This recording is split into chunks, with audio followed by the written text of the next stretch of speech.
Are we always this late? Joe Or, asks. or are Yes. we? Yes, we We're are. exactly on time. we are here precisely when we mean to. Yeah, that's true. Maybe sometimes, kind of. It really depends, Oh, I Joe's guess. out. Joe's out. We've lost Yeah. him. We've lost him. Oh, how's it Oh, going? it's going. I feel mad at myself for how long every single section of this Mr. video takes me to get edited, but it is what it Yeah, is. yeah. I saw someone ask if earlier, are they going to make that last day of the month deadline? No, this video is not coming out No. Monday. Although we have discussed, and I think what we're going to do is we're going to release a preview for patrons, like either tomorrow or Tuesday. It's going to be the first hour. Which is probably going to be like 45% of the whole video. Well, it depends.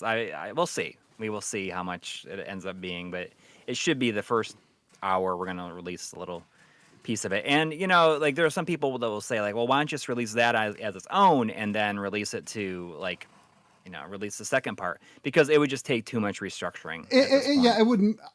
I wish we could do that, but it's just not structured that way. We would have to reshoot too much stuff to add the context for hey, this isn't a complete video. Yes. So and we'd have to replace all the stuff that, yes, there's a lot of stuff in this video, and why is it so long? Yeah, we already acknowledged that, basically. Yeah. But I also can people tell us how the sound balance is? For some reason, the volume good on my audio device was turned way down, even though I did absolutely nothing to it. So just let us know if our audio is reasonably balanced. And while people are telling us that, I saw there was a 999 super chat from Sean Quinn already. Oh, thank you. Saying, go ahead. Did you want me to do it? Oh, I guess I'm going already. So did either of you're going to be doing it for most of the stream anyway. So yes. Did either of you guys order a Steam Deck? If so, how is it? Also, have you heard anything recently about how Crix is doing? I gotta be honest. I've been refreshing Crix's Twitter quite often this weekend. It's pretty scary. Yeah. He has not left a lot of updates. Yeah, he has not left a lot of updates, but he did tweet this morning, so he seems to be okay. I mean, there's also SRG-320 who does Mr. Development. Mm-hmm. He tweeted several days ago, has not tweeted again. I believe Super G is in the US, but I mean his family's over there. Mm-hmm. So I very much hope they are all doing well. I know they're not having a good time, even if they are. Yes. But as for the Steam Deck, no, it doesn't really interest me. I mean, I kind of like the idea of I mean, didn't they release a sort of a console, a Steam console several years ago, or is that something they canceled? But you're thinking of the Steam machines, which were just kind of custom built PCs. I like their PCs. They had to be made to a certain spec. Yeah, I mean, I kind of like the idea of sort of just a standalone consoleized Steam in a way, but the fact of mostly because I don't have any demanding games on my Steam library, and I'm not planning to add any more demanding games to my Steam library. Yeah. I, on the other hand, I put down the $5 or whatever, and it from what I saw, when I checked in on it, I'm in the Q2 shipment window. So I mean, who knows when I'll get it? Yeah. I just put the money down because I can change my mind. I suppose. Yeah. I mean, I just don't have enough of a Steam library. I mean, I've kind of been over the years, I went through phases of kind of being in and out with Steam, kind of at various points in kind of at the end of console generations. I kind of for a while there, like was like, oh, kind of getting a little more into PC generation, PC games, like at the end of the PS3 generation when it was starting to have a really hard time with newer games. I was, Yeah. I was getting a little more into Steam. I played a few games on Steam, a few AAA type games on Steam, and a few smaller games too. But Mhm.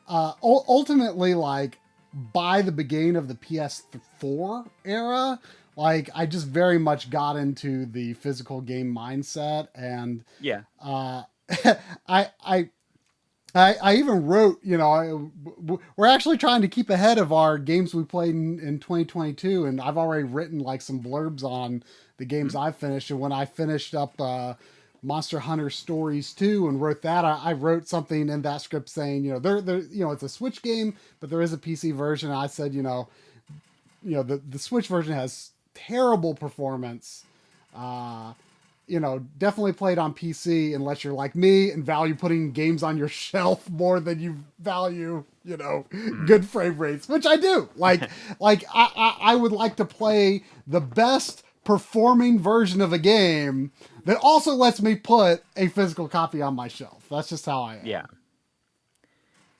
Well, I mean, I have a decent sized Steam library, but I haven't bought anything in a very long time. I just think it's kind of interesting. Like, I don't even know if it has like an HDMI out, if it can be hooked to a I TV. believe it Eh, can. I mean, I watched Richard's video, and he had direct capture from it. Okay. So I think you can make it go to like 1080p or whatever on the output, but obviously you're Mhm. stressing it a lot more. I mean, he was showing some stuff that made it look like if you have the performance, if you have it set to 720p, for the screen, Mhm. then you have like an equivalent game like on PS4, like God of War. Like you can get, well, specifically pre-patch God of War Yeah. when you could run it unlocked on PS4. The performance was pretty similar with the way he had it set up. So, Right. which in some Well, ways, I guess bodes well for Super Switch or Switch 2 or whatever. yeah. Maybe being PS4 level plus PS4 plus DLSS or something like that. Yeah. Could be I cool. I can pretty much say with a lot of confidence that I probably won't take it out of the house. Oh, I and like the mean, battery yes, life. it's portable, but I feel like it's like a bit too big to be conveniently portable. Well, the battery life's like an hour and a half. If you're pushing it to its limit. If you're playing, he said like Cuphead will get like 6 hours, but Yeah. Well, I mean, like a game that is actually pushing, I could, a game that is just barely hitting 60 frames per second, or is like, you're pushing it so hard that it can't hit 60 frames per second, then it's going to get like an hour and a yeah. half. Yeah. I mean, if I was a surfer, I'd use it to surf on, or if I snowboarded, and I would use the snowboard on it. But it's just a bit too big to be conveniently portable, I Yeah. think, and not to feel like a little silly. Yeah. It's just like, oh, it's just it's pretty big. Yeah. I mean, I'd rather much rather take my hacked 3DS. I mean, and all honesty, I actually, whenever I do boot up Steam, I often, because it's a pretty, not a very powerful computer that I haven't even installed on, just like I did with Mina the Hollower Mhm. the other week. Like it was just easier for me to capture it at 720p, and that's what Mhm. I've often done. Like in the rare occasions where, like on the backlogger, we might do a PC stream or something, I'll have to just run it at 720p anyway. So it would be, I guess, a neat way to run my existing Steam library, but it's not something I am really adding to. Yeah. Well, I mean, I've even thought at the about very least, taking I can in. play Oath and Felghana at max settings on this thing, I and it will get. look a lot better than playing the PSP version. Would it? Do you have the Switch? There's a Switch version of that, right? No, only of Origin. Oh, Oath and Felghana. That's right. That's right. I Yeah. was thinking Origin. All right. Well, how Hold on. about, I was, I've been working on the PC Engine section of the video most of this week.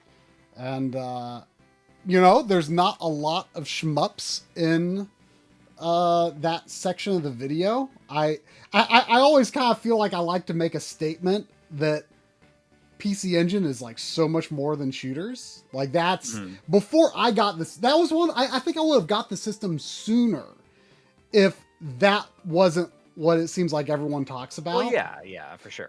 Everyone's like, oh, it's just so many shooters. And I'm like, it's a genre I am curious about, but have never fully embraced.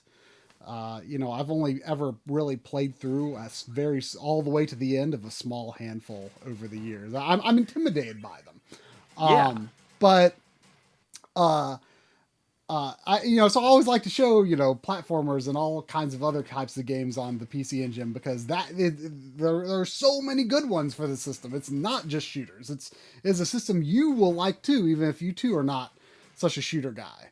But I was capturing some footage from Superstar Soldier for the video, and like the first level is like not that hard. I bet it gets pretty hard later on, but like I was just kind of feeling in the mood. I was feeling the mood. And I thought, I'm going to go for this. So we're playing this version, not the GameCube version. I was gonna say it's gonna be 2 weeks in a row of Star Soldier on the stream. I know, and I am playing with my Coury Commander PC. I'm playing on real PC Engine, even though I do prefer the color palette of the Mister, but I'm playing on the real thing. And this copy of the game, weirdly enough, is signed by Takahashi Meijin.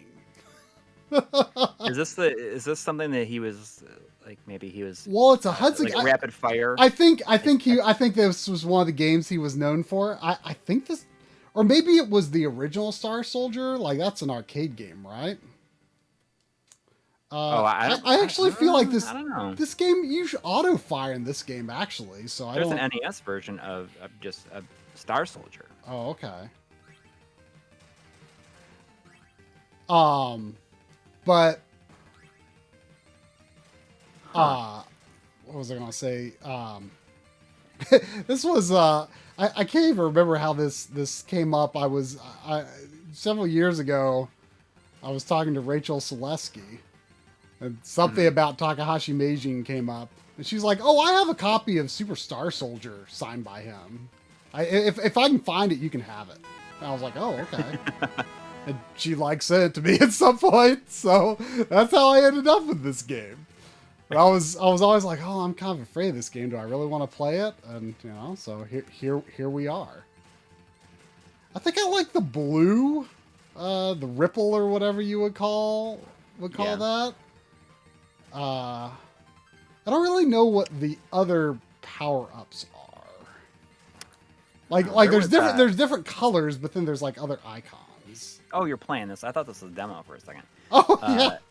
There was $4.99 from Eric Schussler. Thank you. Saying, learned that from a recent Did You Know Gaming video that PS2 Rayman 3, when using the 480p mode and naming your save file PS1, it will output the game in 240p. Wait, Rayman 3 on the PS2. Oh. If you're playing in 480p mode, but you name your save file PS1, PSONE, it will output the game in 240p. That's actually super cool. That's really, really cool. It kind of makes me want to get it if I see it in person. Someplace. I have which version? I think I have do I have the GameCube version of that? I that's what I had back in the day. I sold it at some point and then I rebought it. So I guess I'm getting the impression if you're fully powered up and you grab the same color of power up, then you get a super bomb, like a it bomb. clears the screen. Yeah, that's what seems to be happening. That's what happens in Gate of Thunder. Oh, okay. Like once you're fully powered up, it just makes this kind of like this wave of fire. Well, what's kind of funny about the PC Engine section of the video the Mister video, is like originally it was your section, Yeah. and we oh, I missed a blinking one. I don't know what that does. We retooled it to be mine, but I kept most of the things that you said in it. So it's like kind of this amalgamation. I don't know how you say that word. Amalgamation Of styles. Of like what you wanted to say. Like I revised it to be in my voice, but well, some things are. I think a few things in it are pretty much word for word how you wrote it. But like it's like a combination of like what I wanted to say and what you wanted to say. Yeah. So it's interesting. Yeah. Well, I tell you one thing is I can't wait for this thing to be done, and you know, like I definitely haven't made as much progress on it as I would have liked because it. Oh no! I think I just changed weapons before the boss. You did. That probably was a bad idea. Like sometimes it just feels like endless, I guess. But whatever. Like I feel as though my hardest parts are done now. Yeah, And I mean, you know, I just have core sections left, which is like Master System, Game Gear, Genesis, and Sega CD.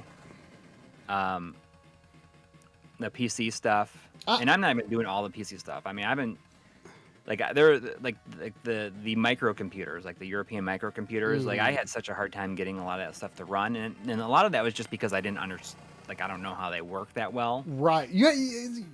So Audi is going to do that. Yeah. Do that. But I haven't talked to him in a while. Hopefully, he hasn't forgotten about it.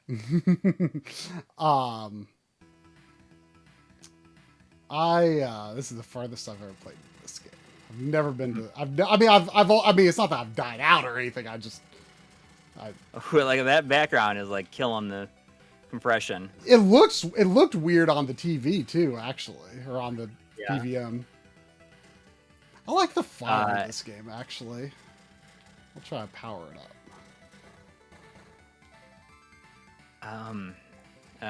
K-Light Gaming says if you put both buttons on auto fire, you will get a shield drone if you get drones. What? Is that like a glitch, or is that like considered legit tactics? Well, if that's like a glitch, I mean, it may as well be a legit tactic because you know that most people playing the game would be doing. Yeah, but you have auto fire anyway. Also, I really gotta go to the bathroom all of a sudden. So sorry that I have to do that right at the beginning of the stream. I'm gonna go look at the background finally. Oh, there it goes. It catches up with it.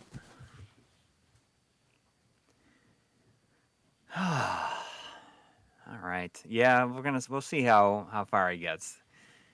I think he's only finished one shooter before, and I think that was Life Force. And that was a long time ago. But you know, that's kind of a slower moving game than this. I've never finished this either, so I don't know what I'm talking about.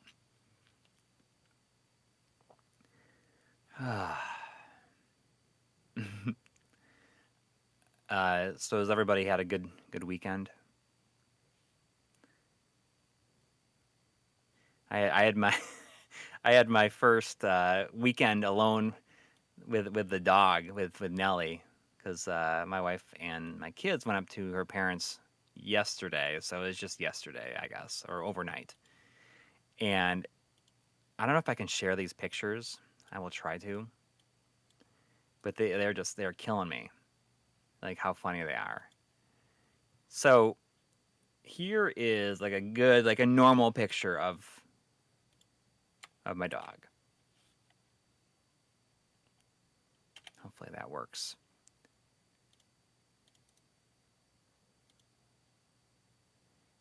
And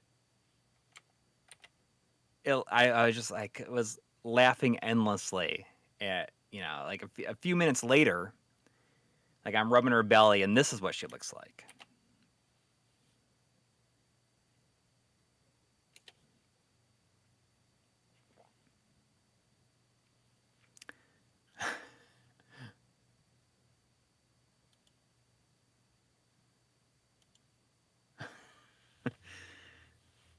But you know that second one is hilarious because I feel like she kind of looks like a wizard. with a Dr. Robotnik style mustache.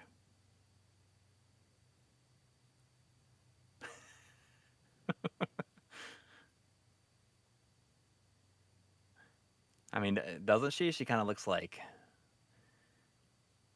a wizard.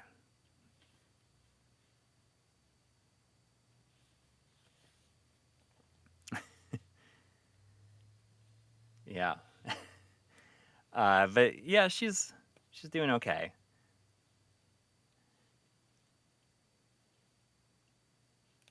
I think she likes hanging out with me a lot because I get down on her level a lot.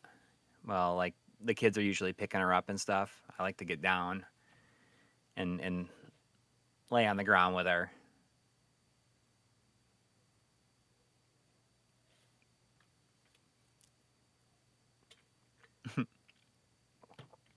Yeah, she kind of does look like a cat. Okay, Steam Deck in quarter two starts going on in April. That's cool. I mean, I don't feel like I'm anticipating it, but I'll probably get it just because I think that it's going to be, I'm curious, I guess.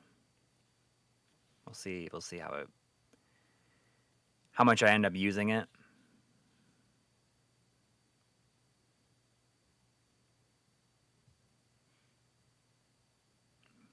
Maybe it's just having one of those times where you just like keep on peeing, and it just keeps on going.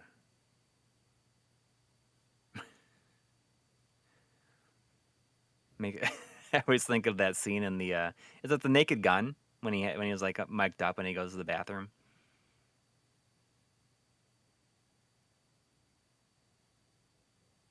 Or was that the second one?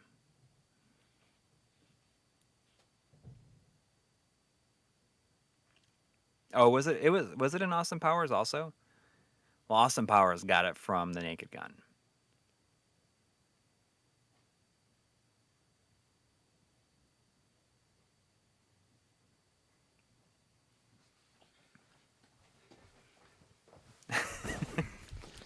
All right, how exciting have you been for everyone? I was showing off those pictures of Nelly. They're pretty great. Like the transformation from upright to like on her back. I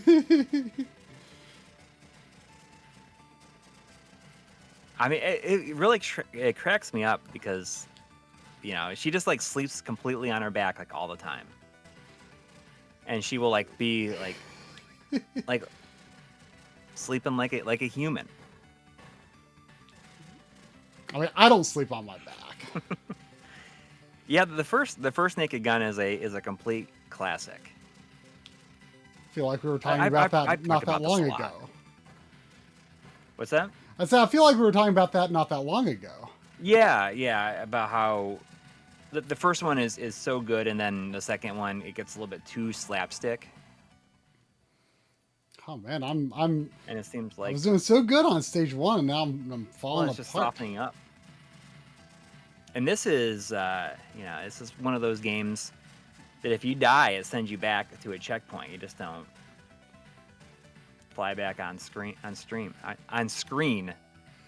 Yeah, I was just checking out the turbo. The turbo doesn't actually do anything. Yeah. Well, if you get slapped around by this a bit tonight, then you can always switch over to something else. No, I'm going to give it a good go though. I mean, I've got several shooters, as you like to call them, shooting game STGs. Yeah. In my backlog, and I don't anti-shmup, the anti-word using the word shmup. Like, in reference to these kind of games. But I don't want to give up too early with this, because like I don't want to set a bad precedent for getting through the rest of the ones that I have.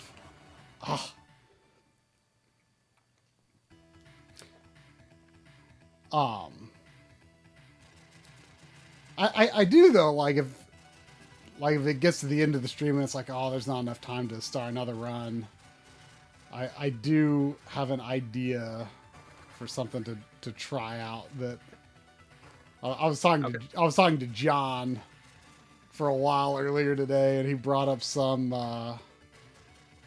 Super Nintendo game that he was like, like I never hear anyone talk about this, and it's actually pretty good. So I'm going to try it. Ooh, blue.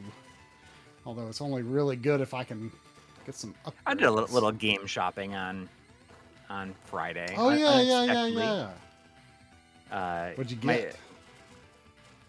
My son had a classmate that had a birthday party at Arcade Legacy, and it's always fun to go there and look at like stuff that just like if there's anything new. Apparently they've been getting a ton of stuff at the mall location, but it's been really slow down here, which is where Well, didn't they move to another facility? Yeah, I mean they dang it. They're in the same plaza, but they had to switch with the Hallmark store. They had to switch with Hallmark because that's right. They put a Crunch Gym in there. It was like, and it's like right next to Hallmark, and there's people like dropping their like their weights all the time, and it was just like making stuff fall off the shelves and shatter like constantly in Hallmark. So they asked if they would trade, like if they would change locations, and they would give him like a bunch off the rent and everything like that. So he says yeah, and every once in a while like, you just like hear boom boom boom, and it like really shakes the place. Like it sounds almost like a bowling alley. But it was good timing because someone had just brought in a bunch of trades, like some. He brought in this Turbo Duo, like complete in box, and the box literally looked like it had never been opened. Wow. And like apparently it was like $1,000. Whoa. So you say good timing, but it's not like you could buy it. Yeah, I mean, I'm not gonna pay that money for a complete in box version with a box that I would just give to you. Yeah. You gave me a crummy Super Graphics box that's somewhere behind me right now. And I think you have like my Duo R. Did I get a Duo R in the box too? I don't. Or RX, I think it was. I'm pretty sure that I do not think I have such a thing. Oh, dang it! I was about to upgrade my green. But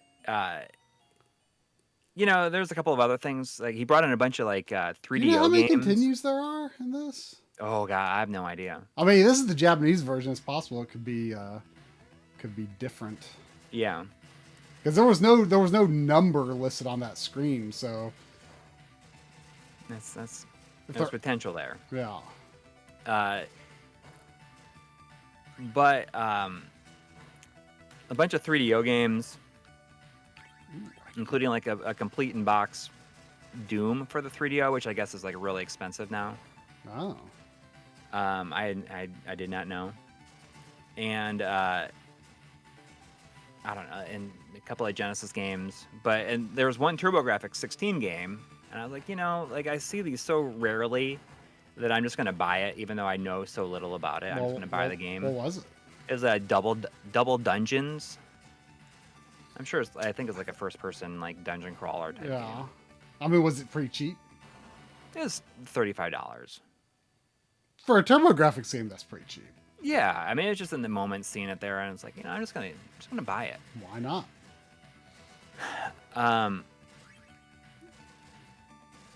You know what I really want? So I got that, and then I got you a copy of Hybrid Heaven. Yeah, which I have never booted that up. It might be terrible, but I've always been curious. It's a Konami game on the system. Yeah, I've always been curious. So I don't know. I mean, it's never been expensive, but every time I see it, it's in bad shape. So yeah, that copy looked like it was in good shape. It is, but it has a piece of tape on there on the back of it that says the people's names. Oh, I don't care about that. That's fine. The label was good, but there was copies of Cruisin' World and Cruisin' Exotica, and I bought both of those. Nice. And got bolster up that N64 collection for you. Yeah. I got the Wii U version of Breath of the Wild. Oh, okay. Was it not expensive? That was 30. So I was like, I feel like this is something that might be useful to have in the future. You never know. Yeah. And I got, I didn't realize it was backwards compatible when I first saw it, and I was glad they still had it, was the Zone of the Enders HD collection for the 360. Oh, okay. But didn't they not fix that one? I don't think they fixed that. I don't really care about the version of 2 that's on there. Mainly because there's that PS4 VR version. Right. So you just got it for the first game, really? Yeah, just because I thought like, oh, maybe I'll like run really good. Like I'd probably be more likely to play that than the whatever. It's $12. This would is probably considered a super bad take, but like I mean, granted, I only really tried to get into it one time, and it just was not grabbing me. I did not like the controls, and enemy encounters were just really annoying me. But I like the first Zone of the Enders. It's very simple and repetitive and short, of course. But I just could not get into Zone of the Enders 2. You should give it another shot sometime. I mean, I do have the PS4 version now. That was, I believe it was the PS3 version that I was trying initially, and so I'm definitely going to give that PS4 version a try. But like that, that would probably be like I say, most people would consider that pretty shocking and bad take. Yeah. I mean, I don't know. It controls weird. I'm really there was curious if $5 from Jonathan Hinson 6 minutes ago. Sorry about that. Saying, I've been running my Switch through the RetroTink 5X at 720p, upscaled to 1440p with CRT filters. If that's wrong, I don't want to be right. Well, I kind of, someone comment, I think it was on Twitter, when I tweeted some pictures of testing PS3 at 720p through the RetroTink 5X, and he said, this is interesting, but I'm not sure if it's authentic. And it's like, you don't want authentic. you don't want like era appropriate display technology effects for you don't want that. Yeah. Man, I'm having a hard time rebuilding. I'm almost wondering if I should try going back to the start of the game. But then I'm going to lose it at some point. Yeah. If you hit select, you can probably make your ship move faster. Oh, is that? I bet it's select. You got that little arrow there. Oh, I see. Do I really want it to move faster, though? So it was at 1, I think. Yeah. I never like going like max speed in these kinds of games. So you started Halo last week. Are you going to continue it this week? Yep. Oh, cool. What are your feelings on it so far? I like it so far. Drum has played it before, but obviously like a very long time ago. Yeah, but has he finished it? Yeah, he co-opted it with someone back in the day. Oh, cool. But I feel like his impressions are pretty much line up with what he remembered, which I think he thinks is fine. Yeah. Not all the levels are the greatest, but the levels that are good are really good. Yeah, I mean, we had a really good time on the Silent Cartographer, like trying so hard to get the Warthog like Hmm. places it should definitely not be. Yeah, and And it's cool that it lets you do that. That it's even yes, it possible, and works. the game continues to run fine. Yeah. That's that was always really impressive to me. And like you'll find later on, like the thing that my friend and I used to always do is when you get banshees, and those are like the flying ones, Yeah. Okay. Yeah. Yeah. I don't and like we those just as much. well, but when you can try to get those like inside the structures that they're clearly not meant to go into, Hmm. it's pretty I mean, that's. it's pretty awesome. Oops, I did not want to get that. I didn't even see it.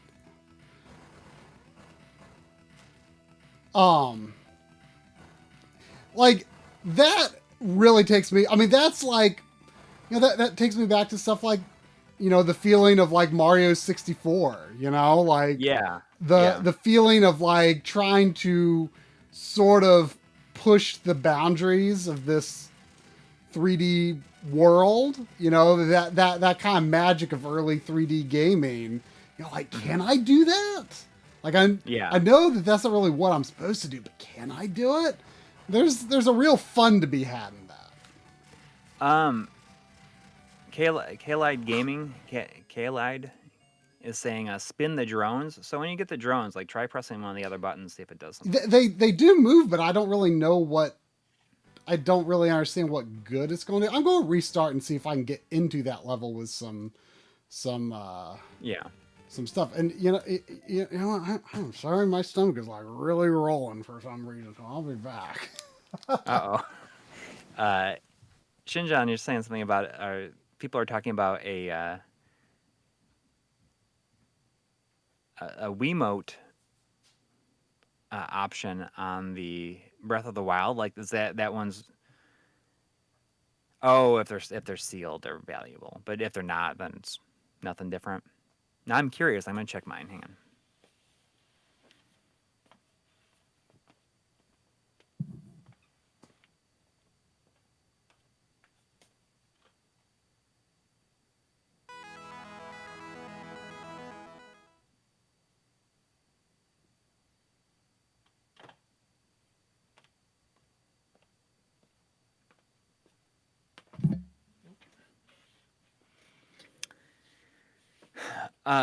Okay, yeah, it does. It does have it on there. Interesting. I'm surprised that the game was popular enough that they had to do a a fixed print of it.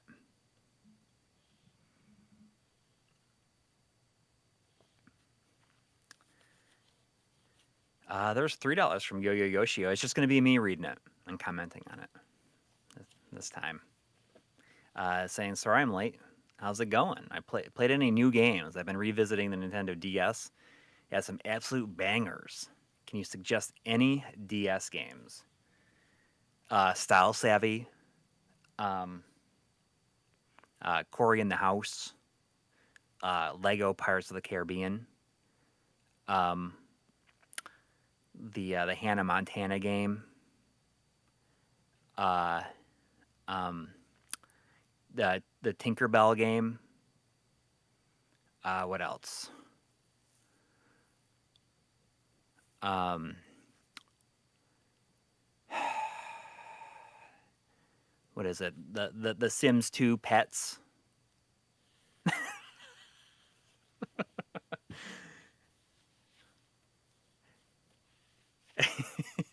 I'm only listing off the games that my kids got for like $1 or $2 at the pawn shop. Put all those games talk over them seriously. That would be really funny. Um, no, I've actually like in the last couple of weeks I've been dumping all of my DS games and all my 3DS games since like I've hacked both systems, and I think I didn't really have a chance to talk about it last week, but I was kind of amazed just how seamless like hacking the 3DS is. Like after you hack it, I you wouldn't even know it's hacked unless you knew to look for the like the homebrew stuff. kind of awesome. In that respect, I don't feel like the DSi is good. It's not as like, like even though the Twilight menu is good, it doesn't feel like the exact exactly like it should. I don't know. But the 3DS is, it's so like once you like rip your games, then you can actually pack them up, and then you can the .cia files, and you can just back them up onto your own computer, and you can easily install them on any other hacked system you might have. So it's pretty convenient, and I like the fact that you can even do the same thing with the patches and DLC. So it's like you can straight up like back all of your legally purchased stuff in a way that is I don't know, just like it feels like, hey, like now, like this is like I can save and keep what I paid for. What are we talking about? Hacking the 3DS. Oh yeah, that like that thing that you can export to like just like export like an installer package that you were talking about. Yeah, and you can export installer packages for the game, patches, and DLC. So I was just saying, like, it really feels as though you can, back up your legally purchased things, and you can install them on any hack system. And I slowly went through and I hacked 2 of my systems, and I hacked both of my kids' 2DSs. So you got kind of hooked on it. Well, it's just, once you do it the first time, it's very, very easy to do. So you got to hit the button, you got to hold it down maybe, and they spin, they block bullets. Your drone, Yeah, but doesn't it seem more useful horizontally to me? Because like I've got a constant stream of energy in front of me right now. I don't know. Well, this guy, they rotate around you, right? Like to like do it like this. Well, put it on turbo. Like, okay. I mean, Kayla Gaming definitely seems to know a lot about this. He says if you're not going to do that, you might want to play Galaga 90. It's easier. Well, I don't have that. I'm pretty sure this is the only shmup or shooting game, if you want to call it that, that you have on the system. That I have on the system. Oh wow! See, look at that. That's handy. That is pretty nice. It's gonna wear my finger out though. Put it on rapid fire. It I know it is, but I'm just saying like the angle of the angle of holding both buttons down at the same time is kind of a little awkward. Oh. Because I have to hold both buttons. I can't just it doesn't go without holding them. What is? I mean, it might vary from situation to situation, but what's the popular weapons? I guess you can't have the defending things and the rockets at the same time. I don't really know which icons do what. I bet you the M's switches you to missiles.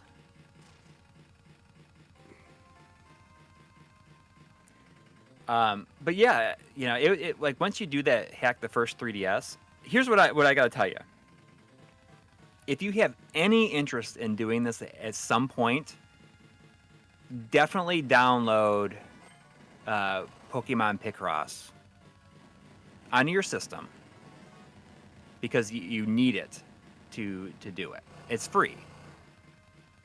So you might just want to download that on, like, if you have multiple systems, just download that onto the system just in case. While you can do it. Yeah, while you can do it.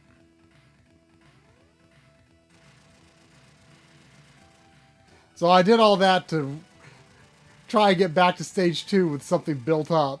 And no, I have nothing. Pokemon Picross. It seems, though, when you're on a boss, though, it doesn't send you back to a checkpoint. Oh, really? At least Yeah, that's... you can just buy an R4 card if you want to play backups, but I mean, this didn't cost anything. And I was able to install all my games onto it. And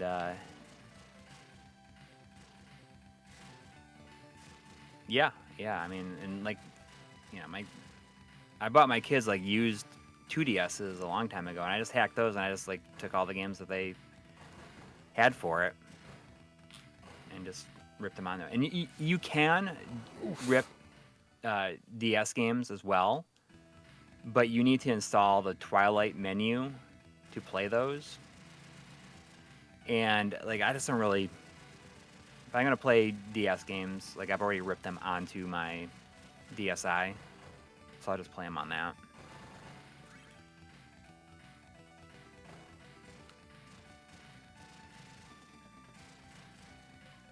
See, the D is for drone, I think. I see.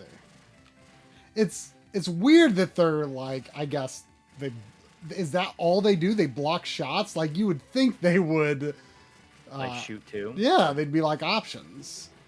Yeah. Well, they kind of are options, but you know. Kind of in a very different way.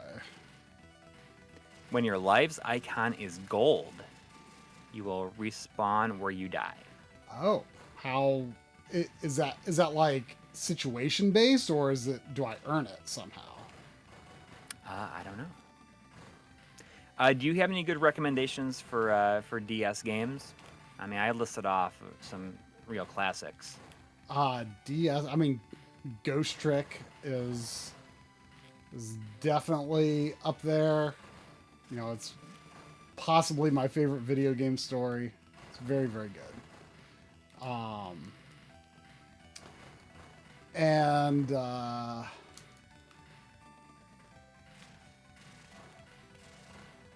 see. Gosh, that's a hard thing to come up with when you're on the spot. Yeah, classics like the Tinkerbell game. I was saying the Tinkerbell. and what else? Well, hang on, I can tell you exactly. These are your daughter's games? You know, kind of a game that I think is underrated is Star Fox Command. I think that's actually a really fun game.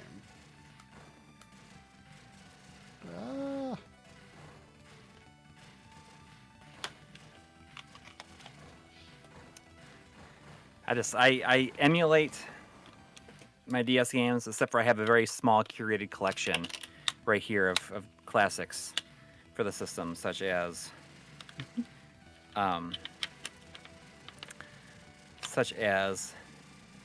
Imagine Fashion Designer.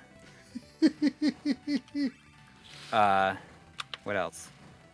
What's this? The Cheetah Girls Passport to Stardom. The Cheetah Girls? Is this like the Cheetah Men?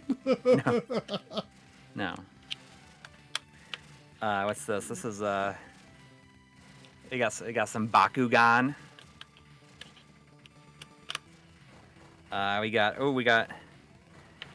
This is a real classic right here. This is Barbie Dreamhouse. Oh yeah. Here we go. My Farm Around the World. Around the World, wow. Yep. Barbie Jet Set in Style. Dream Day Wedding. Destinations. I don't know. Oh, so the Tinkerbell game is Tinkerbell and the Great Fairy Rescue. Wow. Sounds pretty serious, really. They got something CGC My Fashion Show. And the Hannah Montana the movie, the game. The official, Hannah Montana, the official game based on the Hannah Montana movie. Whoa.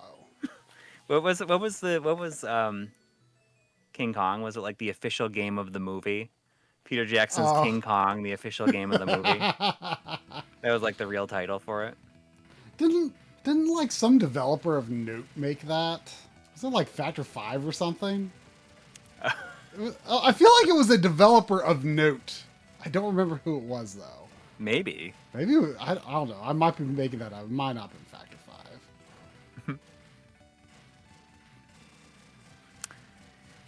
5. There's a message from Griffin saying, "Hey, I want to thank you both for providing the videos and informing about getting the correct display to hookups. I picked up a 24-inch Sony Vega, and component cables for all my consoles. Nice. Very nice. The Breath of the Wild team did Cheetah Girls.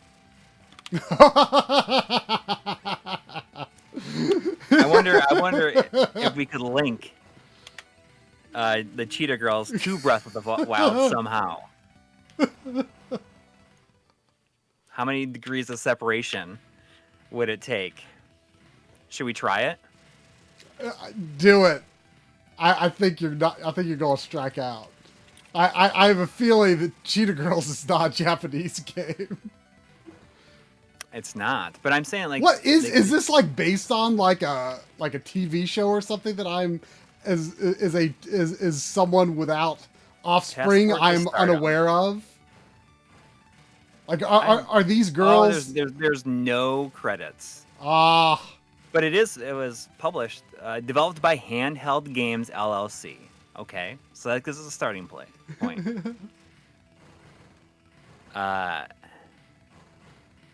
Okay, so they did Imagine Music Fest, Cheetah Girls, Passport to Stardom. They did Cory in the House. Oh, okay. Power Rangers Super Legends 15th anniversary. So going back further, let's see, they did. Did they make Portal? Oh, they did Portal Runner on the Game Boy Color. I am weirdly tempted by Portal on Switch. Assuming there's a physical version. Wait, what? I said I'm weirdly tempted by Portal on Switch. Yeah, oh yeah. I mean, if they're both in one game, then sure. Well, especially if they're 60 FPS like the trailer apparently implied.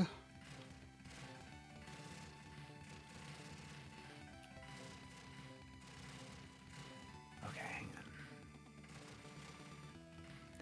See, Cheetah Girls Passport to Stardom does not have. So I think we could go with the developer. We can go with Handheld Games LLC. Okay? Yeah. It's directed or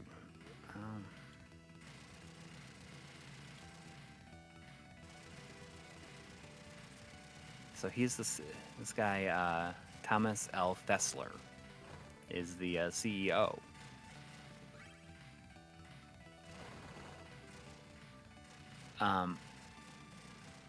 They have not released a game since 2009. Okay. Imagine, like they're barely surviving, and last game they got to do was Imagine Music Fest.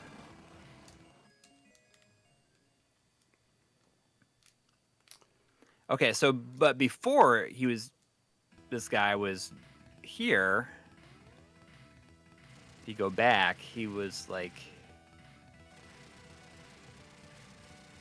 worked on NHL '98, RBI Baseball '94, Taz Escape from Mars. That's a Genesis game.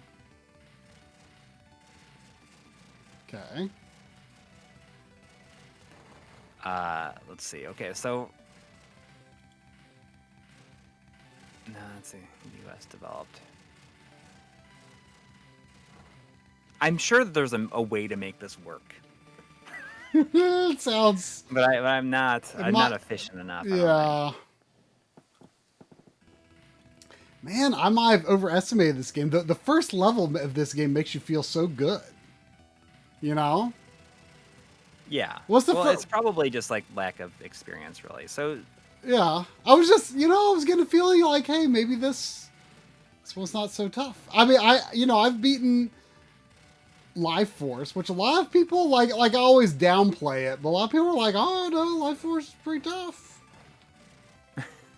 that was back in the Wii days that I beat that. Like people always act like that's actually a pretty decent accomplishment, but I don't know. This seems harder to me. I think it's tough from level 3. Well, it's tough now. Like level 1 is tough, or not tough, but level 2 here. Oof. So apparently the Cheetah Girls are like it's 4 girls who are like how they Are they mutant cheetahs? they're like a group, Of- pop group. Oh, but do they have any ninja skills? Is what I want to know. It says this adventure mystery game with a little musical rhythm twist. The Cheetah Girls follows the Galleria, Chanel, Aqua, and Dorinda, or I guess that's the name of the characters. Galleria, Chanel, Aqua, and Dorinda as they take their group to get signed by a big record studio. Some of the features in this game include singing, songwriting, fashion matching, and dance rhythm minigames.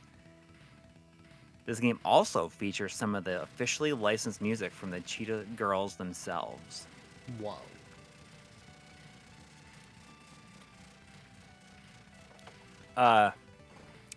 I wouldn't say that it's Josie and the Pussycats 2.0. I think it's probably exactly the thing that Josie and the Pussycats makes fun of. Josie and the Pussycats is a fantastic movie. I have noticed it recently on your Voodoo account. Yeah. It's awesome.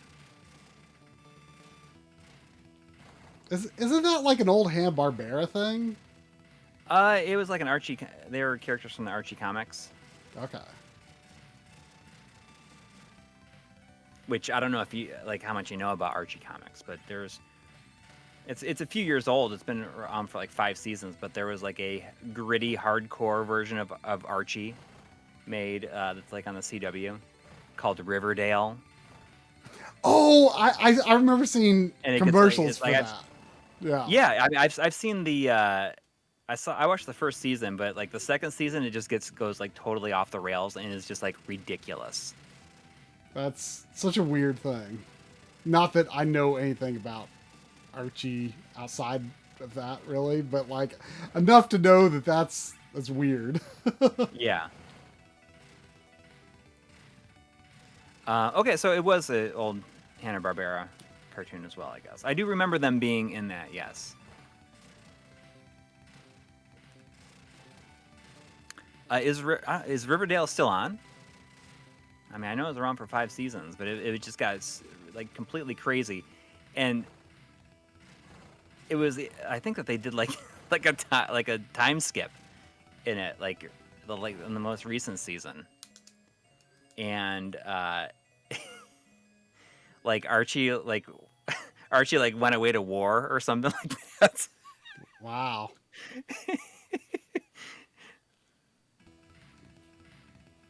Whew, I don't know if I don't make progress in this pretty soon. I might have to switch to something else. I was not expecting to hit a brick wall this quickly.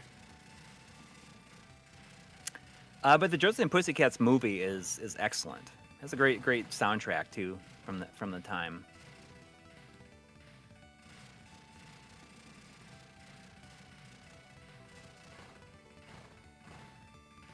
Yeah, I mean it's completely self-aware, but also completely self-aware of what was happening in the music industry at that time.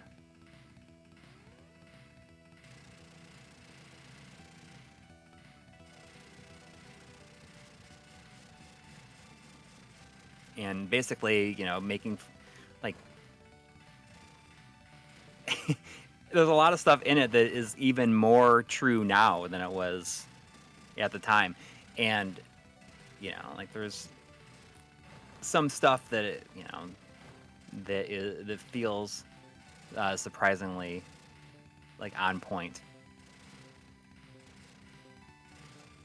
Yeah, I mean, it's all about like just manufactured groups and music basically just subliminally telling you to consume and just buy everything you can.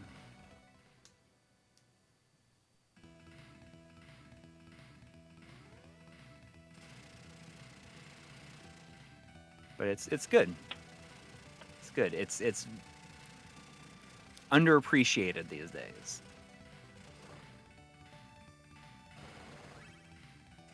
And that came out, I think it was like 98 or 99.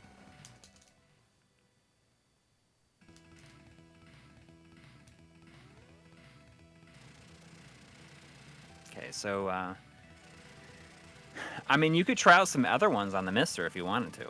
I don't have it hooked up easily. I mean, I could do it pretty quickly, but no. No, I'll just pick something else.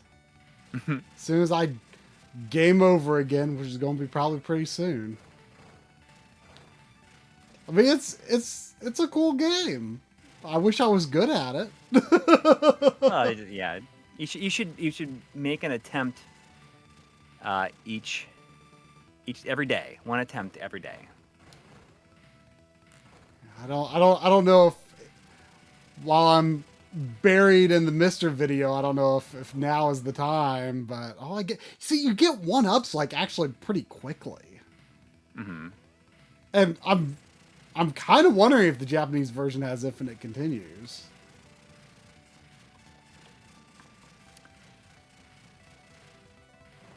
You know what I got is I got an order from PlayAsia recently that strangely took like 2 months to get here.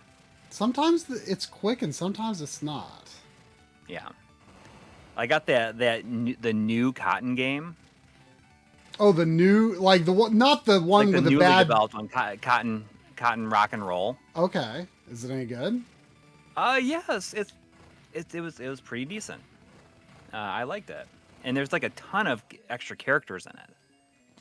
Interesting. And but the thing is it seems like the platinum trophy is super super easy to get. All you basically need to do is beat it with every character, and it has unlimited continues. So is that going to be your platinum trophy for this year? Maybe. I'm definitely gonna get it. I'm gonna do the platinum trophy for sure. What did I order? I ordered something off of Amazon Japan recently. I think it was something that you have already streamed. Yeah. Oh, it was I ordered Clockwork Aquario. Oh, okay. Yeah, I got that too. I'm curious if you put it in your system. It's because I already had the downloadable version. I didn't try it. Mm-hmm. But I mean, it should be all English and everything, right? I mean, I assume so, but it doesn't really matter for that game. Yeah. I also went ahead because I don't think there's going to be a U.S. physical. I pre-ordered Pocky and Rocky Reshrined. Oh, there is, but it's going to be well, Strictly Limited is going to do it, but I'm sure that if it's going to be anything like the previous two releases, which I think that they also did, it was available on Amazon also. I've looked on Amazon. I've the only Amazon I've been able to find it on is Amazon Japan. And according to the PlayAsia listing, they say that the Japanese version is going to have English. So yeah, I feel like you'll probably get it sooner through yes through Amazon Japan. Amazon Japan shipping's gone way up though. Like it's not worth it if you don't order several things. It's like 3,000 yen now. Oh wow. Yeah, it's gone way up. Too many people are taking advantage of it, I guess. Yeah. All right, I'm going to pop in some other PC Engine game that I haven't beaten. Sure. I don't know what it's going to be, but I'm going to look at my games. Okay.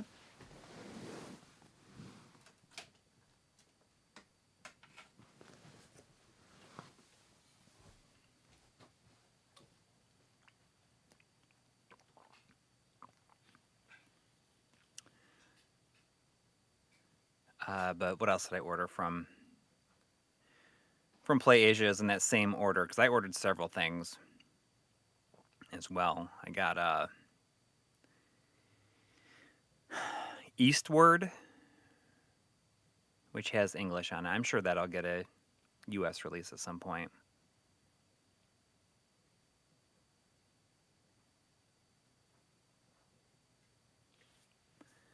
What else?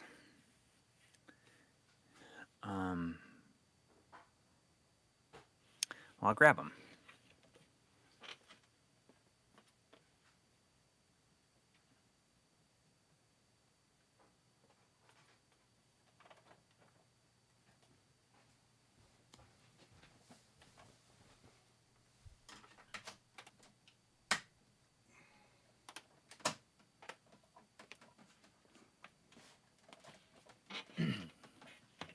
All right.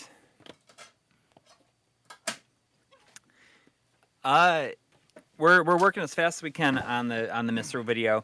What I said earlier is either tomorrow or on Tuesday we're going to be releasing like a preview for like on our Patreon. It's going to be the first hour, or give or take, and I think the remainder of it is going to go much faster.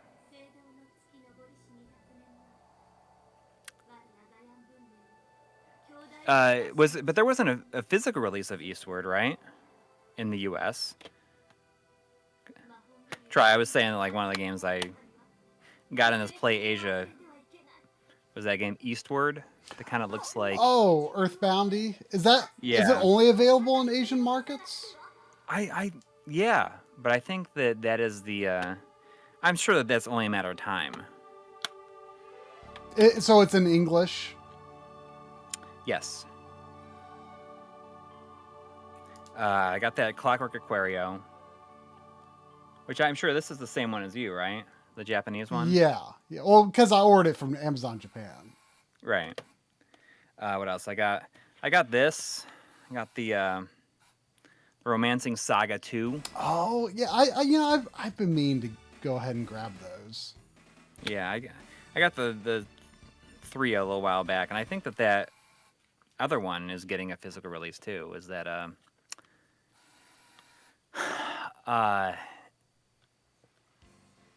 like what is it? The new one, not a remake. It's like Scarlet Saga or something like that. And I got the Toaplan arcade garage. Arcade garage of Tiger Heli. The reason I got the Switch version of this is apparently the PS4 version only has like the main game, like the base, like the original Tiger Heli arcade game is the only game on the disc. Everything else has to download. Oh. And this has them all on the cartridge. I see. So does anyone have any clue what game this is? I bet no one in the chat knows what this is. I don't know. CGQ is saying that you were playing a PC Engine shooter without me. What did I do? Run over your dog or something? Well, I gave up, so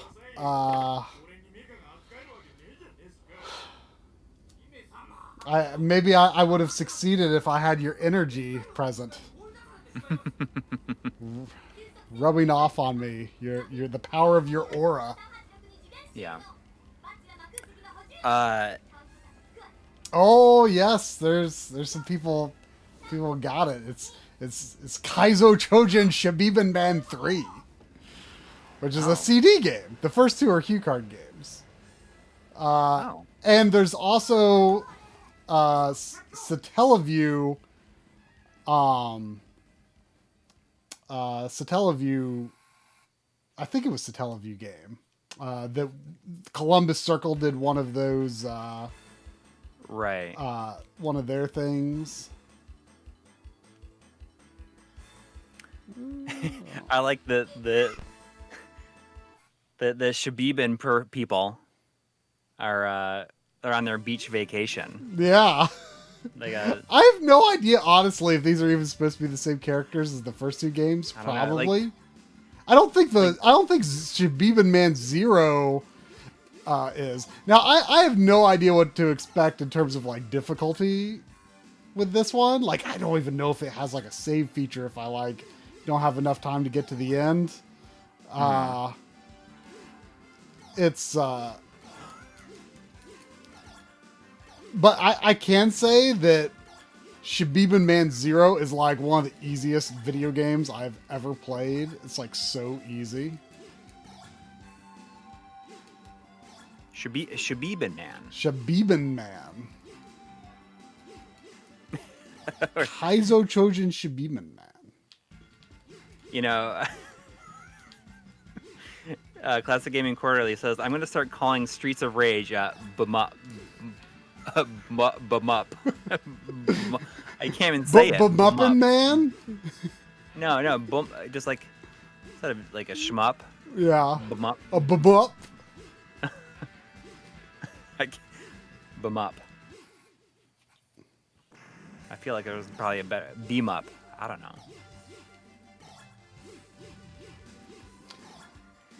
There are like so many RPGs on the PC Engine. It's like, yeah, especially the CD. It's like, it's crazy how many there are. Yep. I mean, you got 4 of them or something like that.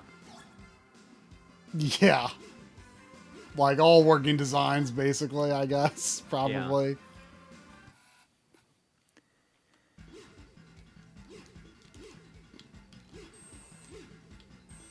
But I'm glad that I made that Play Asia order as far in advance as I did. This looks awkward. How It's a weird looking robot. Oh, you're in that robot. Oh, I'm like have like this lightning is like automatically It's like a Raiden kind of laser. Like a homing laser. I'm pretty sure. Yeah, I got this when we were in Japan. I'm pretty sure. I think Jimmy was like, "Oh, look at this! You should get this."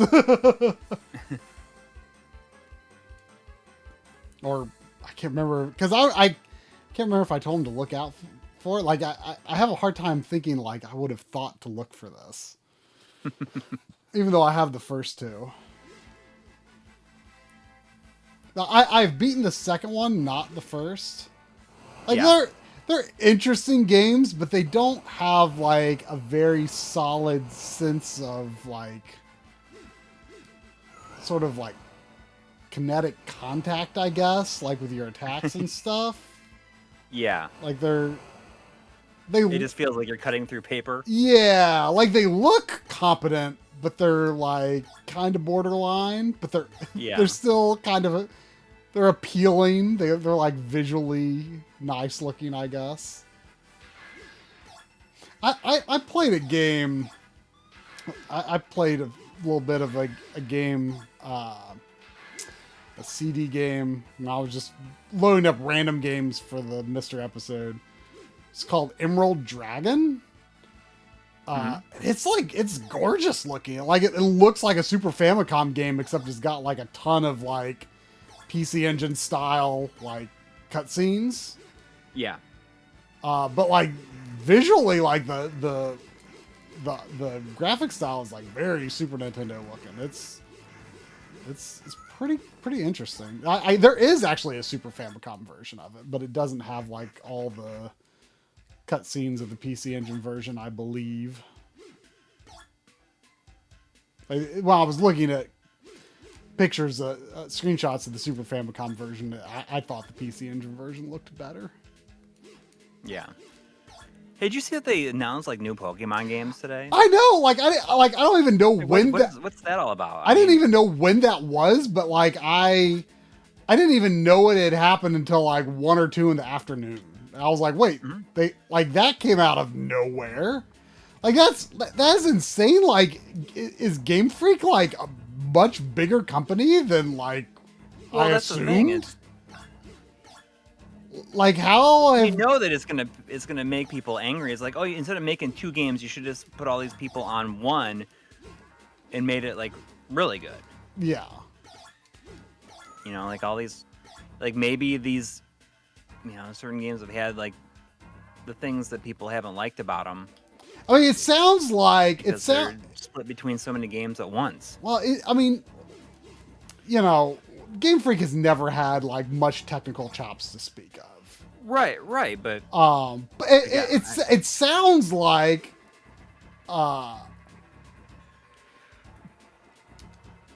it's like the ghost circles in Mario World. It sounds like people really like Pokemon Arceus. It's just like, technical, visual design and technical art criticisms. But it sounds like from a gameplay perspective, people are like super into it. But like, I am really surprised that they have the bandwidth, especially, just given the past 2 years and, what that's meant for work. Yeah. Like, I'm really surprised that they're where they are with this. Like, I did not expect, an announcement this year, let alone like it's coming out this year. Like, what? Yeah. Like it looks cool, but I'm surprised. Like I like to kind of have some breaks between my Pokemon games. Like, and I have Legends, but I haven't played it yet. I booted it up to take a peek at it, but I've not played it. And like I want to play that, and like I don't like. Even if I get around to it sometime this year, I don't know if I'm going to feel ready for another Pokemon game like that quickly. Well, it's silly, yes. Like, as someone who is I care so little about Pokemon. I've never finished one, but and I was sympathetic when people were like really hard on Sword and Shield, saying, oh, like it doesn't have these many characters, and I get that because there's just so many Pokemon now. You were sympathetic to the developers, is what you were saying. Yeah, but now I kind of feel like, well, were they just not able to do that because they were developing 2 other games at the same time? And I don't know. It definitely strikes me as like, well, that's makes me less sympathetic. Yeah, I agree. I feel like it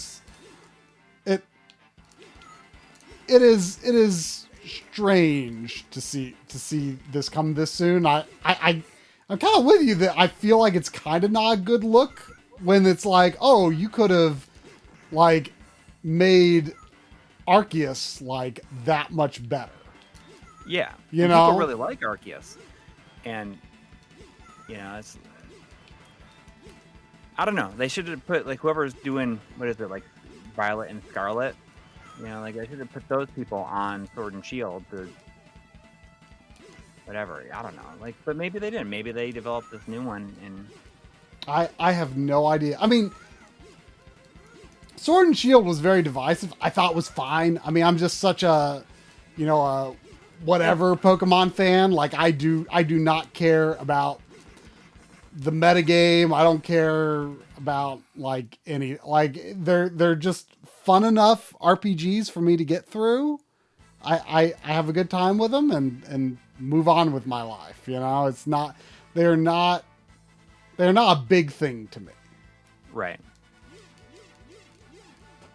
But you're right. It's just not a good, it's not a good look. And I feel as though I would be like less excited as like, I wonder if fans are excited about it or if they're just kind of like, well, some are going to be, and some are going to be critical. Yeah, it's, and they're going to buy the game anyway. So, yeah. And it's true. It's like, wasn't like Sword and Shield like the best-selling one of all time? Oh, I don't know. I'm pretty sure that it was. It was, like, the It best-selling. definitely, I remember like being surprised, like even, I knew of the criticism and I just wasn't paying it much mind, but I remember being a little surprised, like, oh, this, like, it definitely feels like it's kind of got 3DS origins. Like, just the world geometry felt very lacking. Mm-hmm. It just felt very low polygon in the world, but I mean, there were a lot of things I liked about it. Yeah, and I have that one. I was gonna play it with my kids, and it ended up not working out. But I thought about just playing it because I feel like it might be accessible, and not be like. Yeah, I mean, it's a Probably real. feel like Pokemon more so than Arceus probably does. Yeah, I mean, And it's. if I wanted to try to play like an actual mainline Pokemon game. Yeah, I mean, it would be. Is Arceus considered a mainline game? I don't know. I think people are kind of split on it, but it's not. It's not considered a mainline game. But it is developed by Game Freak, which makes it. What? The game over. Yeah, I was not expecting a game over. Oh my gosh, there was is that $1.99 from like- Super is that- J-Man is 991. this going to be all the way back to the beginning? That's kind of what it looked like. Oh gosh. Oh no, okay. It wasn't. Saying happy Sunday from San Antonio, y'all. Y'all? That's. There's a I've in been to Florence, San Kentucky, Antonio. down here. It's like a few towns over from where I live. There is a big water tower in big red letters that says Florence, y'all. I've been to San Antonio. What's that? I can't remember the name of the movie. There's an '80s movie that is like about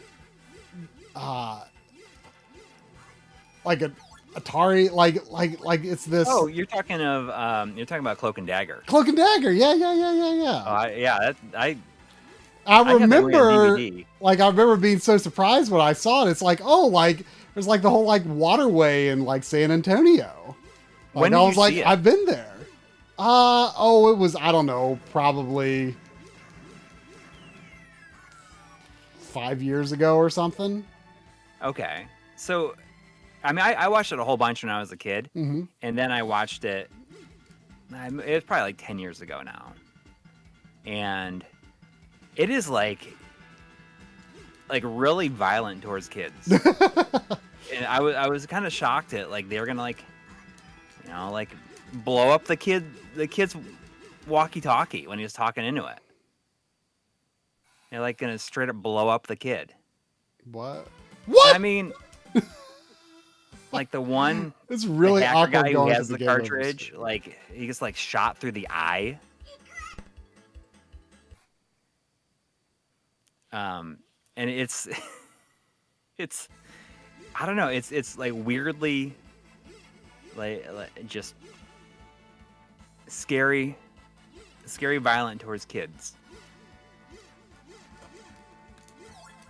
And and it's pretty good, like except for the ending mix is totally nonsense, but like leading up to that is pretty good. I mean, no, like the ending is fine. It's just nonsense that his imaginary friend like becomes reality for like a couple of seconds, and then gets shot and dies. I don't remember that at all. Yeah. Well, I've thought about buying it on Movies Anywhere before, so it might still happen.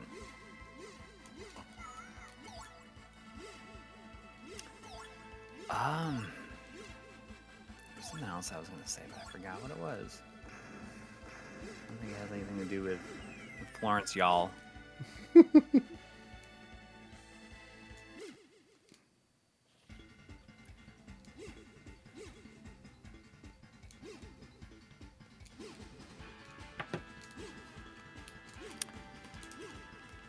Okay, so Arceus is classified as mainline by the Pokemon Company. Oh, really?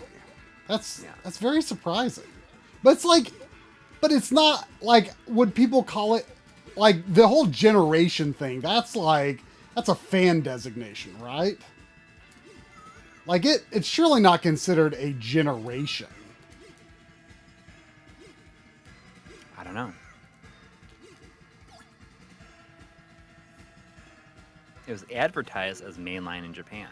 Interesting. Pokemon Company says that all of them are mainline. The Let's Go games are also called mainline. Oh, the Discord My Gaming Game Club list is up. Oh. What do we got? What do we got? We got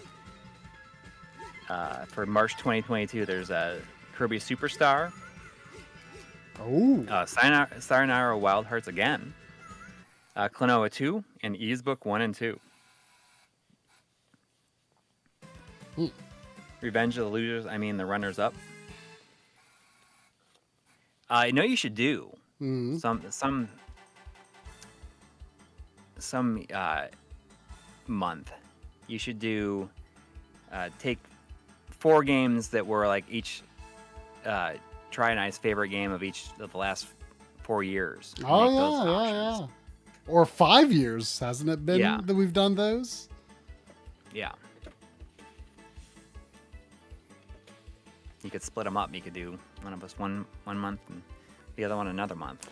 Well, should I stick with this or should I try something else? This has been a non-committal sort of night here. Yeah. Does it have to be PC Engine? It doesn't have to be. Why don't you just pull out something you haven't played before? Something I haven't played before. Oh, I'm going to play this. This will be real casual and relaxing. I'll tell you what I'm going to do. I thought about grabbing this earlier, actually.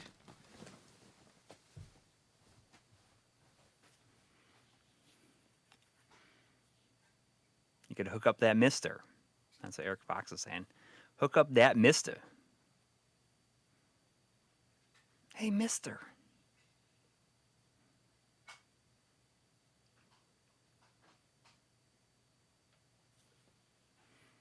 Isn't that what the little kid says to Rio? It's like, hey, mister.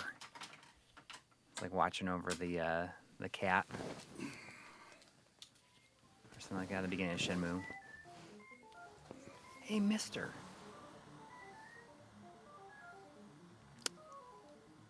I've not gotten the Egret 2 yet. It should arrive midweek, so that's what we'll be streaming next week. Assuming that happens. Yeah, I mean it should arrive like midweek. But it won't be like a straight up unboxing. Because I'm not allowed to show the box that it came in. I'm not allowed to show the bottom of the unit. And I am not allowed to show any of the controllers. The controllers?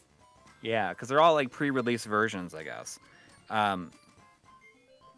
So, I'll set it up so that I can shoot off the screen with the camera, and then also do direct feed. I can probably do like a split stream of that, or split camera view. Let's just kick back and play some Bomberman, Nothing too complicated. I thought I was up for, some crazy action tonight. Turns out I wasn't. Yeah, I went over the games that I got from PlayAsia. I got that got Cotton Rock and Roll. I got the Japanese physical version of Clockwork Aquario. I got Eastward. The Tiger Heli, Toplin Arcade Garage. I have no idea what Ricky lets me do. Whoa! And Romancing Saga 2. Oh, we got Artinio saying, I love this Bomberman. I'm pretty sure this is considered one of the best. Okay, now what caused the gym in the middle to open? I assume that's what I need to beat the stage, but I should probably grab items if I can.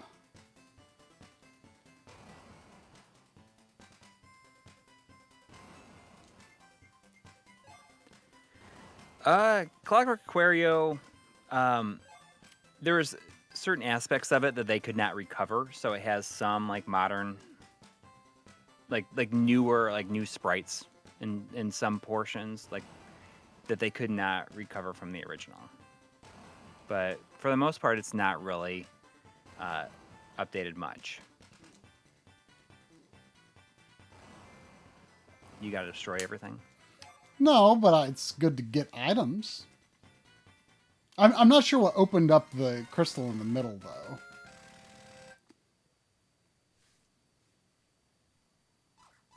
Hop with the BC? Can you? I thought you could just... It seemed like you just dashed across the stage.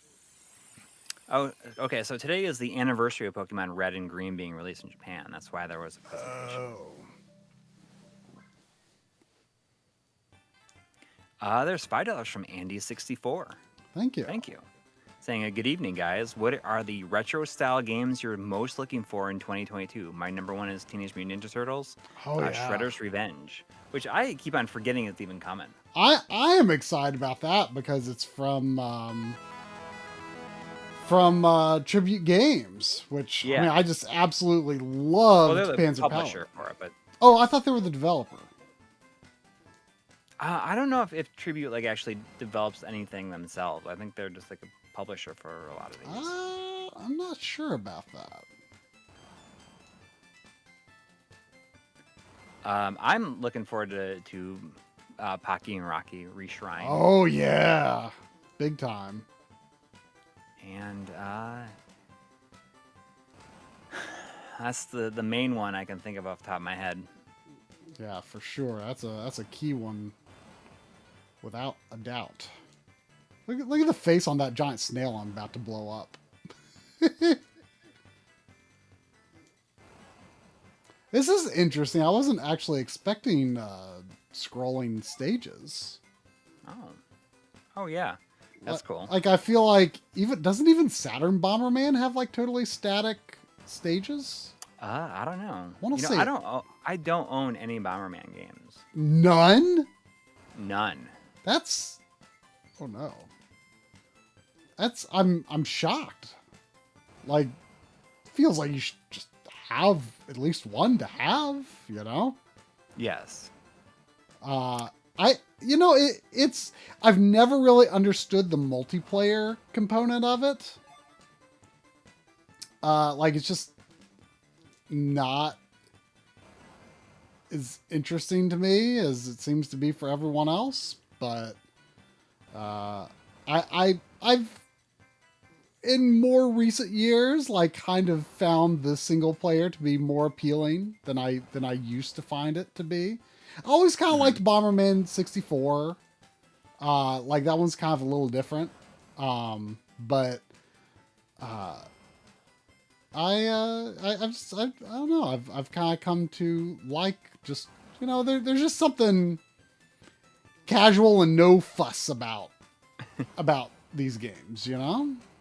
Yeah. Well, it's probably better than Double Dungeons, but Yeah. whatever, It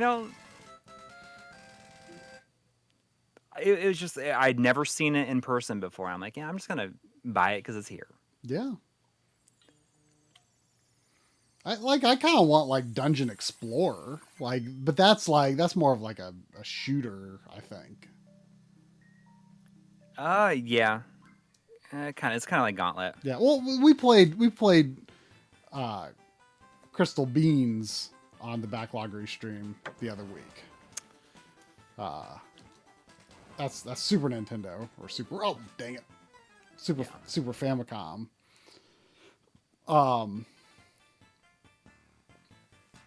But I liked that.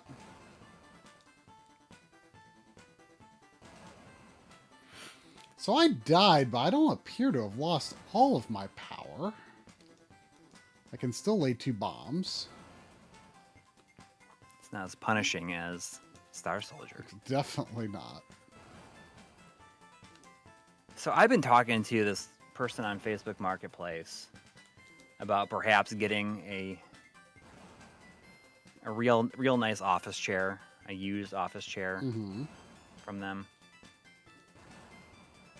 Like I think it's gonna happen. It's just such a weird thing that I'm viewing it as like this will be the last office chair that I'll ever need in my life. It's not going to be true, but it could be. It'll get you down the line. Ooh, look at this! Is this like body armor or something? Must be temporary. I'm getting it's a steel case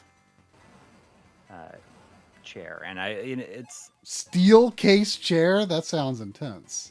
Yeah, but I don't even know what that means. I don't know. It's just like the name of the company, but it is. It's usually like $1,400.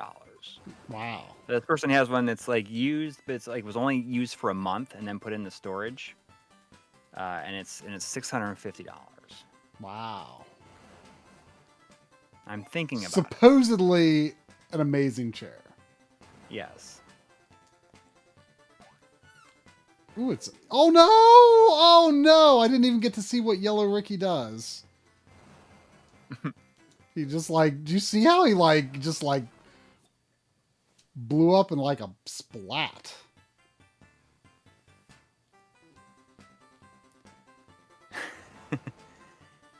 But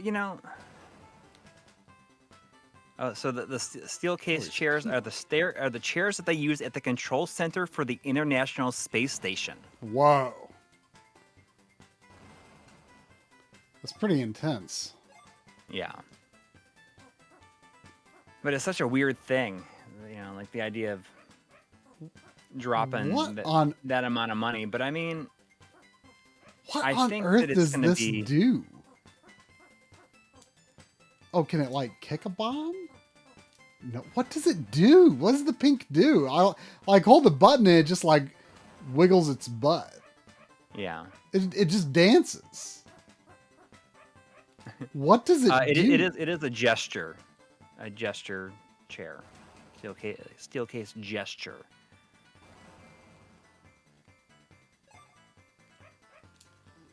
What is that bunny up there? Is that bunny bad?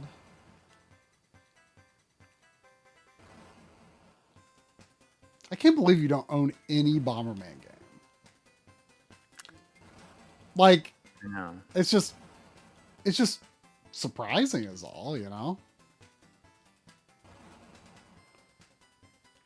Yeah. I mean, I don't think Bomberman is as amazing as maybe most people do, but I mean, it just seems like a thing you should have. But I mean, they're just good, casual, fun games to play. If yeah, totally. Kind of relaxing, I think. Just the single player. Don't you have Bomberman R? Oh, you know what? I do have Bomberman R on the. I do. On PS4 or Switch? I have the PS4 version. Yeah, I do too. I've not really. The only time I ever played it was when we were at. Gosh, I forget his name. When we were with Gabe and we went to that guy's house. Oh, we went. Yeah. I totally can't remember. You're talking about It was right after the Switch launch. Yeah, when we were in LA.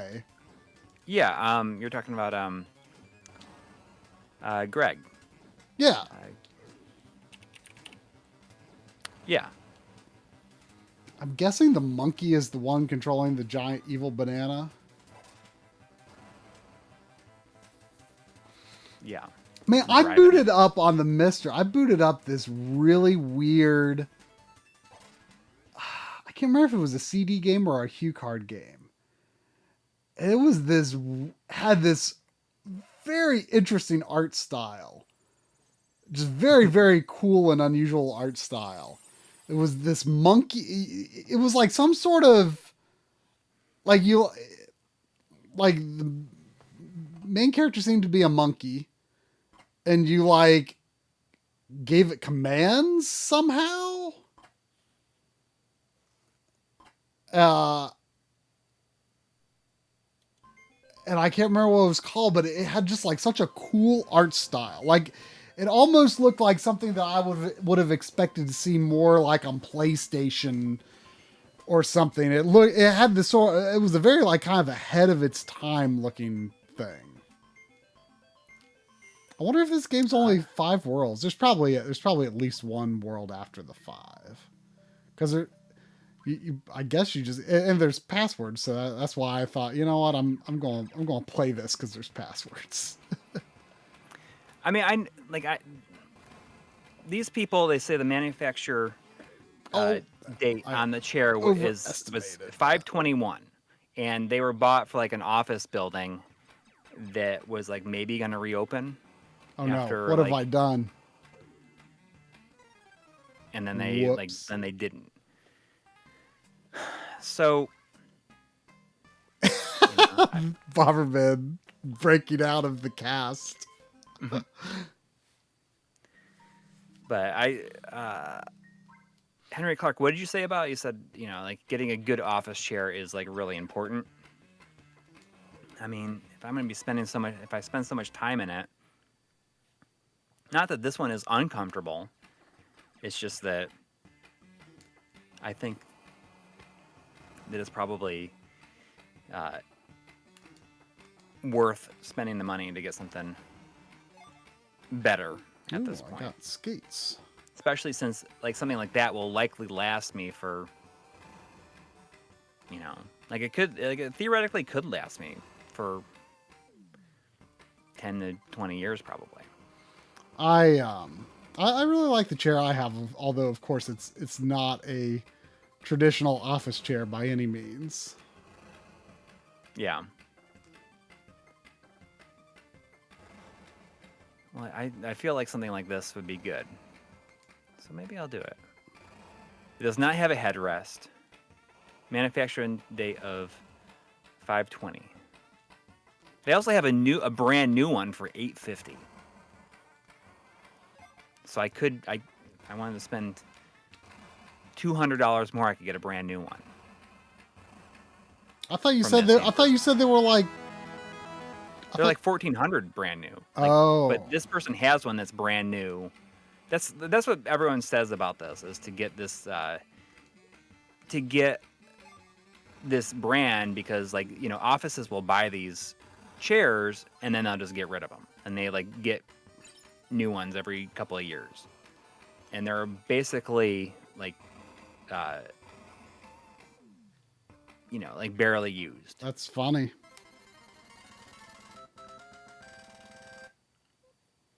There's a $5 from Bobby Patterson saying $5 for the Steelcase Gesture Fund. I have one and can confirm it's a really great chair. How's the arcade cab hunting going? I was just talking to a guy who owns like a local arcade around here. He's just talking about how so much stuff is gotten really ridiculously expensive. And I follow that one group that gets like the shipping containers like a couple times a year on Facebook, and I seem to always miss when they have them for, like when they're taking, orders or whatever. Like I think I would totally do one if I get one if I could. I want one, even just to put a Mr. Cade in it. Like that's all I would do.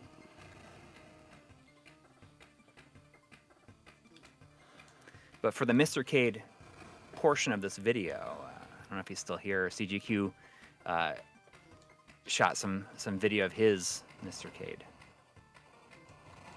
And the thing I like about the Mr. Cade and the idea of just like having a Mister in a machine like that, like do you think it would be cool to play like like some of the footage that Chris sent me was him playing Streets of Rage 2 in a arcade cabinet. Like that's kind of cool, right? I mean, the whole thing for me is I do not like joysticks. I don't like. I like arcade cabinets, like aesthetically, but in practice, I just don't enjoy playing on them particularly. Like, I was kind of thinking, not that long ago, I was like, if I ever get a real arcade cabinet, like, I would want it to be like a light gun game, like Time Crisis, like 2 or 3 or something like that, I just feel like that because, like, since I don't like joysticks, the arcade games I enjoy playing, like in their natural environment the most, are light gun games and, like, to a lesser extent, driving games. I'm not too good with wheels, like arcade wheels either, but I still feel like I could, like I'd like cruising or something like that,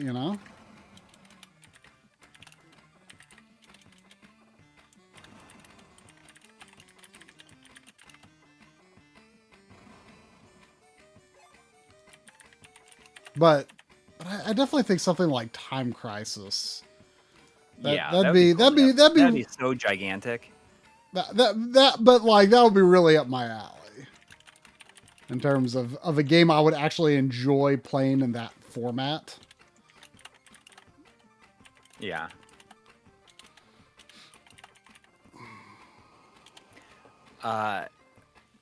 You got that footage of me playing some stuff with the snack, right? And yeah. I mean, I didn't need much of it, but right. But I used I hooked up to get more footage the other night. I hooked up my Genesis Justifier to it, so I was playing Lethal Enforcers with it. And it's kind of awesome. I shot this video of me playing it, and it's just like I feel like I'm just like sunken into this chair when I'm like leaning back and playing it, and I like have like a hat on, and I forgot that I even had it on when I was like recording it. I've been in this groove the last like all last week when I was like shooting stuff and editing. Well, specifically when I was like shooting B-roll, or just like shots that I needed for specific mentions of things. And I've been watching Seinfeld on Netflix. That was dumb. And I forgot how funny it is. It's been a long time since I've seen it. But I'd like break to like record certain things like that, and I just think it's funny because I'm like slumped into this chair. Let's see if I can take a little screen grab of it here real quick.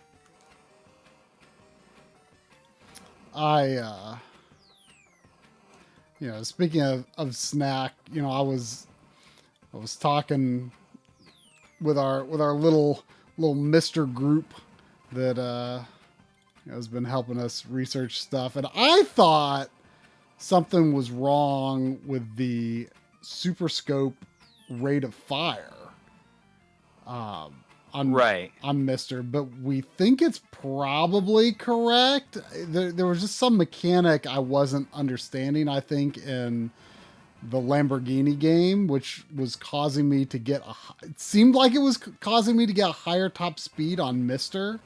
within the Super Scope mode compared to original hardware, but then I think we determined I was using a boost feature, which we don't exactly know how you activate it, because like the Super Scope mode is like kind of, I mean, it's just kind of hacked in there, really.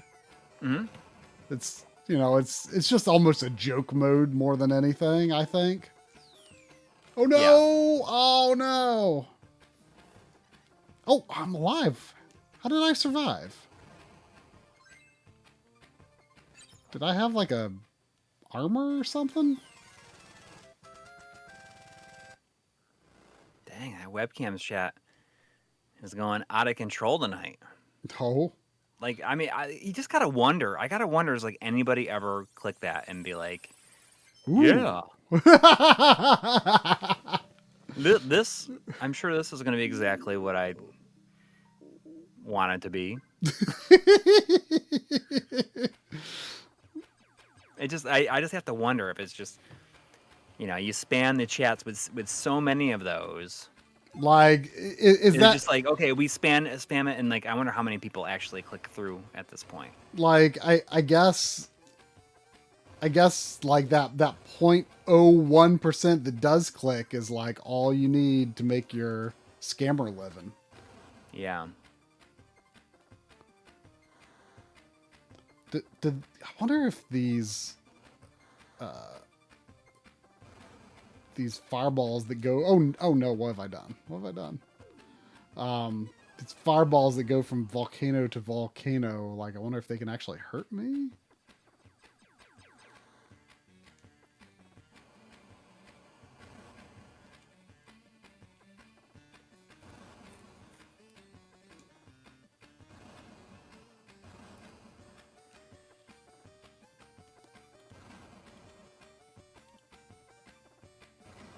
Yeah, the idea behind these spammers and scammers is that they're just looking for people who are dumb enough to click. And I feel like there's not a single person in this stream chat would ever even think about it. Like, it seems like in those situations, you'd go for, you know... Old people? Yeah, exactly, yes. I didn't want to say it, but you know, it's true though. You know, it's. I mean, of course, we tell you for the longest time. We are old people. Don't trust though. anybody online, or don't believe everything you read online.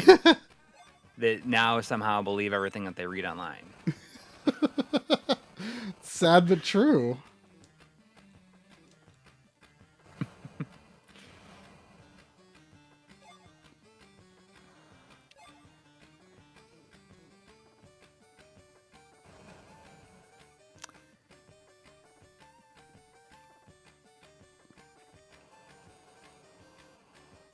I don't think you have to blow up everything. You just like to do it.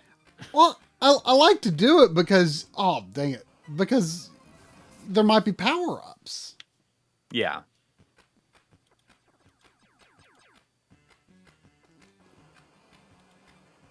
Yeah, I think I just have to blow up the green crystals. I think I talked about this. I didn't talk about this last week, but so I was shooting some off-screen stuff of playing some arcade games on the Mister using the XRGB-mini, like the full-size arcade stick, and it was just like amazing. You know, I was playing Dodonpachi with it, and that's a game that I never played with a joystick before, and immediately I was like, I've been doing this all wrong. It was like a game changer for me. Oh yeah, I remember you mentioning that. There's $10 from Carter Dodson. Thank you. Thank you. I say, I hope you all are having a good night. Looking forward to the next video whenever it comes out. We're working on it. It's just way too long, and I feel like it's way too long, and the return is not gonna be worth the time spent. No, it's not. But we're committed at this point. Yeah, you know, it is what it is.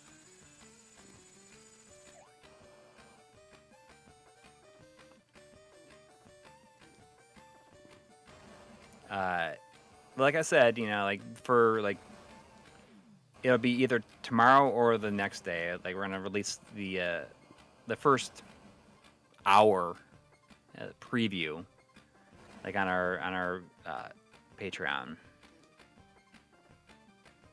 I wouldn't even say it's a passion project at this point.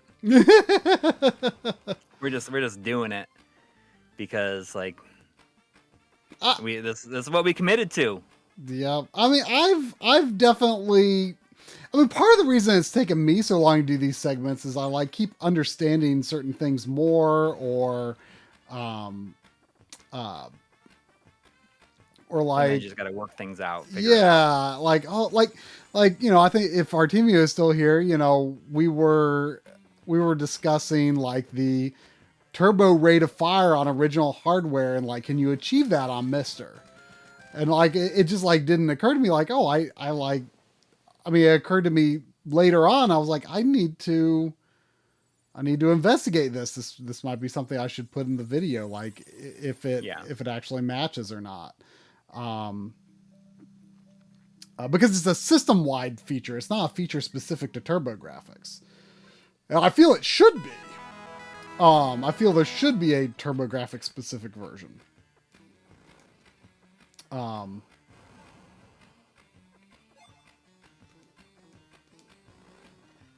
Yeah, yeah. They can just be toggled on the menu. Mm-hmm. I wonder, but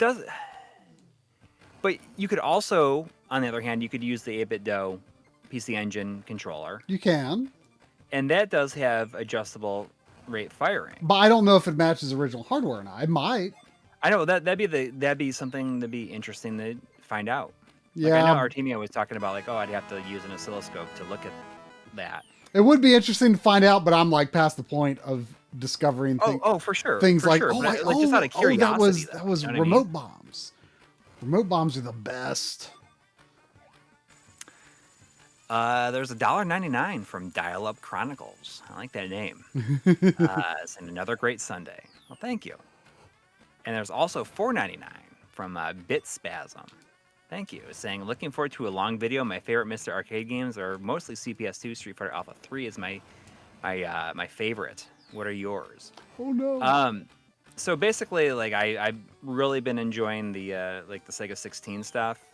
You know, CPS. What was I doing? What was I doing? You know, it's I had remote so bombs. interesting because, you know, CPS2 is like the really popular one, but I feel as though CPS1 just has a more interesting variety of games.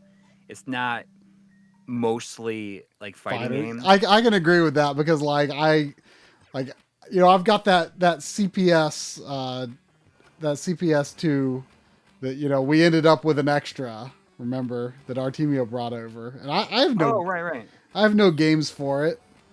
And like, I don't like, other than like Puzzle Fighter, which I can just play on PlayStation instead. Like, I don't even know what I would want for it, you know, like, because like the fine games just aren't of any interest to me.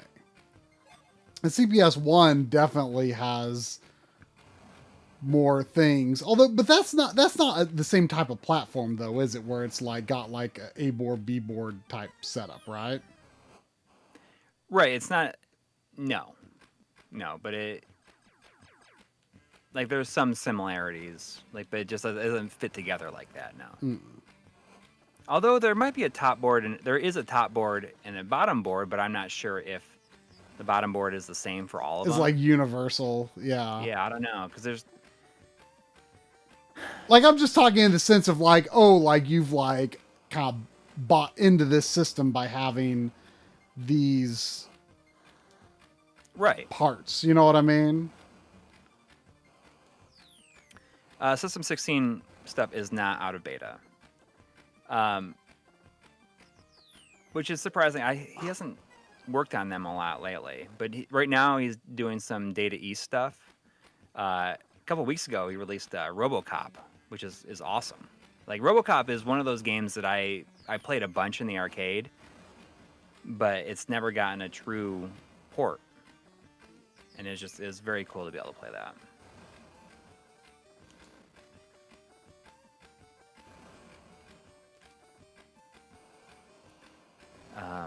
And just recently, I think it was last week, he released Midnight Resistance, the arcade version of Midnight Resistance.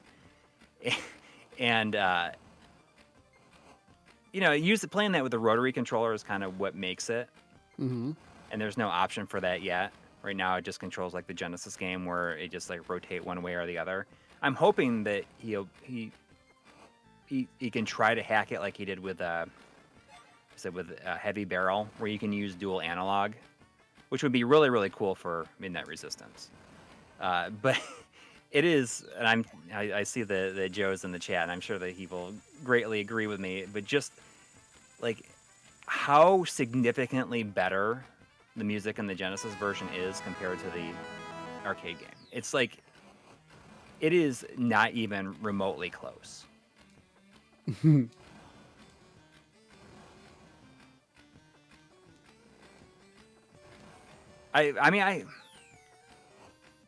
arcade game just in general like isn't great, but I do have a soft spot for it because like I liked it enough obviously to buy the home port. Back in the day. Yeah.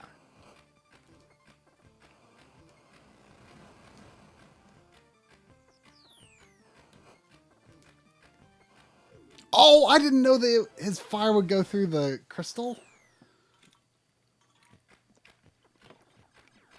But, you know, the Genesis version just has such great music. And then the arcade version, in reality, I guess this is probably the only time I've heard the music as clearly when it wasn't being drowned out by something else. So I basically bought the home version because I like that first level music in the arcade. That's weird. I mean that was the thing that I remember the most from it. But I'm just saying it's weird because like now you're like, oh, like the music's not even that great on the arcade version. Well, it's the melody is good. It just does not sound good compared to the Genesis. Yeah. I mean, I rarely think like arcade games sound that good. That's just me though. But the Mr. filters help a lot for sure. Yeah. Just even in general, I mean, you were using some of the audio filters on the NES stuff, and you were like, "Hey, this sounds real good." It feels like it should. Yeah. There's $10. There's $10 from Robert Lawrence, but there was no message. But before that, there was $5 from Kevin Pike. Thank you. But Robert Lawrence, thank you. But Kevin, $5 from Kevin Pike said, "Love you guys in your video. Shout out to Jim Browning on YouTube for saving people from those scams and shutting down all those call centers from earlier." That's true. You know, I like his videos. Yeah, I haven't watched a ton of them, but it's always very rewarding when you see that. You know, when he scams the scammers.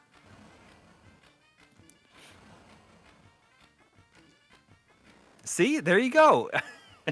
You know, that's what GameStack says the same thing, kind of. It says I bought the Mega Drive version because of the Stage 1 music. It was on display in a game store.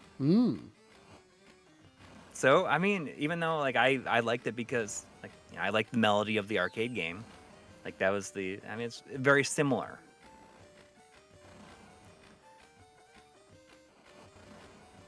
So I think the fire that comes out of the volcanoes, when it hits you, it stuns you. It doesn't actually hurt you. But it's very likely to hurt you from an adjacent exploding bomb.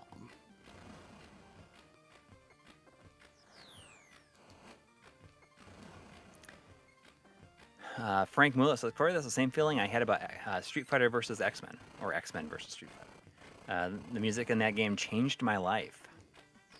There's some really good remixes of, you know, the Street Fighter music, but I also liked a lot of that new stuff. Who was it? They had like the really good theme. Was it Rogue? They had like my favorite of the X-Men characters. Had my favorite music." What's the general fan consensus on SNK versus Capcom on Neo Geo? Oh, the Neo Geo version is not considered to be very good. Oh, is there a version that is considered good? So, Capcom versus SNK on that like came out in arcades and on the Dreamcast and stuff was good. Okay. But what is it? What is it? SNK versus Capcom, something Chaos. Was it just SNK versus Capcom Chaos? I don't know.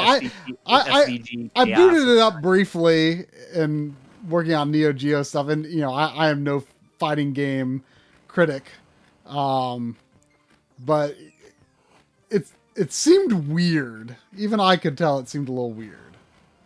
Yeah. Oh, okay. So I was right. It's like SNK versus Capcom SVC Chaos. So people love Capcom versus SNK. SNK versus Capcom SVC Chaos is not well liked. I see. Although, I do like the selection of characters in it. Yeah, it looked visually. It looked odd to me, like seeing, especially the Capcom characters in that art style. Like it just didn't seem quite right. Yeah.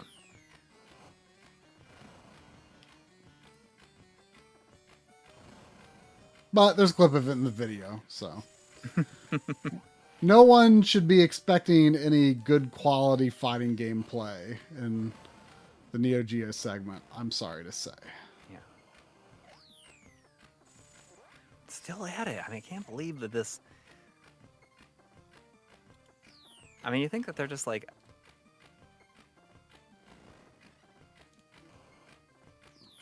There you go.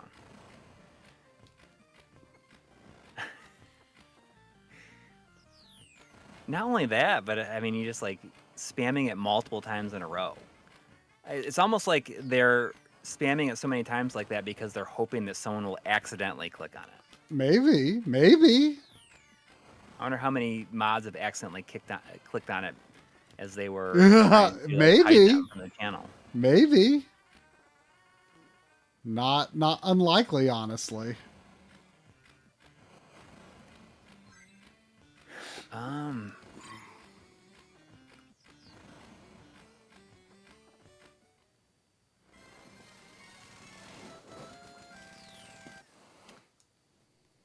Yeah, I'm a pretty simple fighting game fan too. I can play Street Fighter 2 constantly. Still. And maybe Mortal Kombat 2. But I wouldn't say that I'm really good at anything else. Do you feel any excitement for Street Fighter 6? No, not especially. I'm curious to see what it's going to be like, but and I have Street Fighter 5. If they come out with a complete version of Street Fighter 5 that has all characters, oh no, and all add-ons on disc, I will probably buy that. I can't remember if I said this here or if it was in the Backloggery stream last week. Because was Street Fighter unveiled this past? Yeah, but I mean it's just a CG trailer. Yeah, I know. But like I can't remember if it was here. Like I just can't remember if it was. I made a comment of it at some point. I was like I pay so little attention to Street Fighter, especially like the new ones. Like you could show me a screenshot from Street Fighter 4 or a screenshot from Street Fighter 5 and I couldn't tell you what. You tell me this was whichever one and it wasn't, but I'd believe you. Yeah. I'm not saying they look the same. I'm just saying. I mean, I don't know. Are similar. I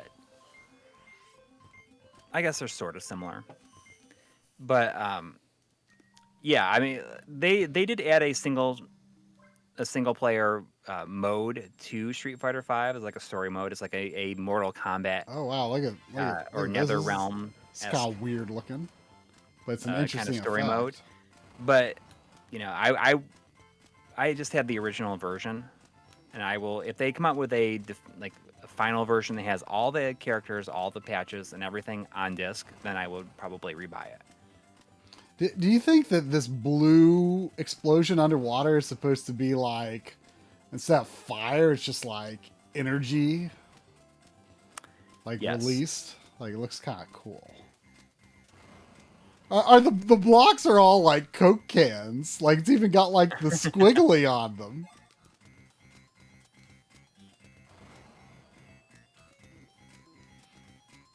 Man, I tried to. This is the weirdest thing to me. I mean, I get it. Like, it was kind of. I mean, it was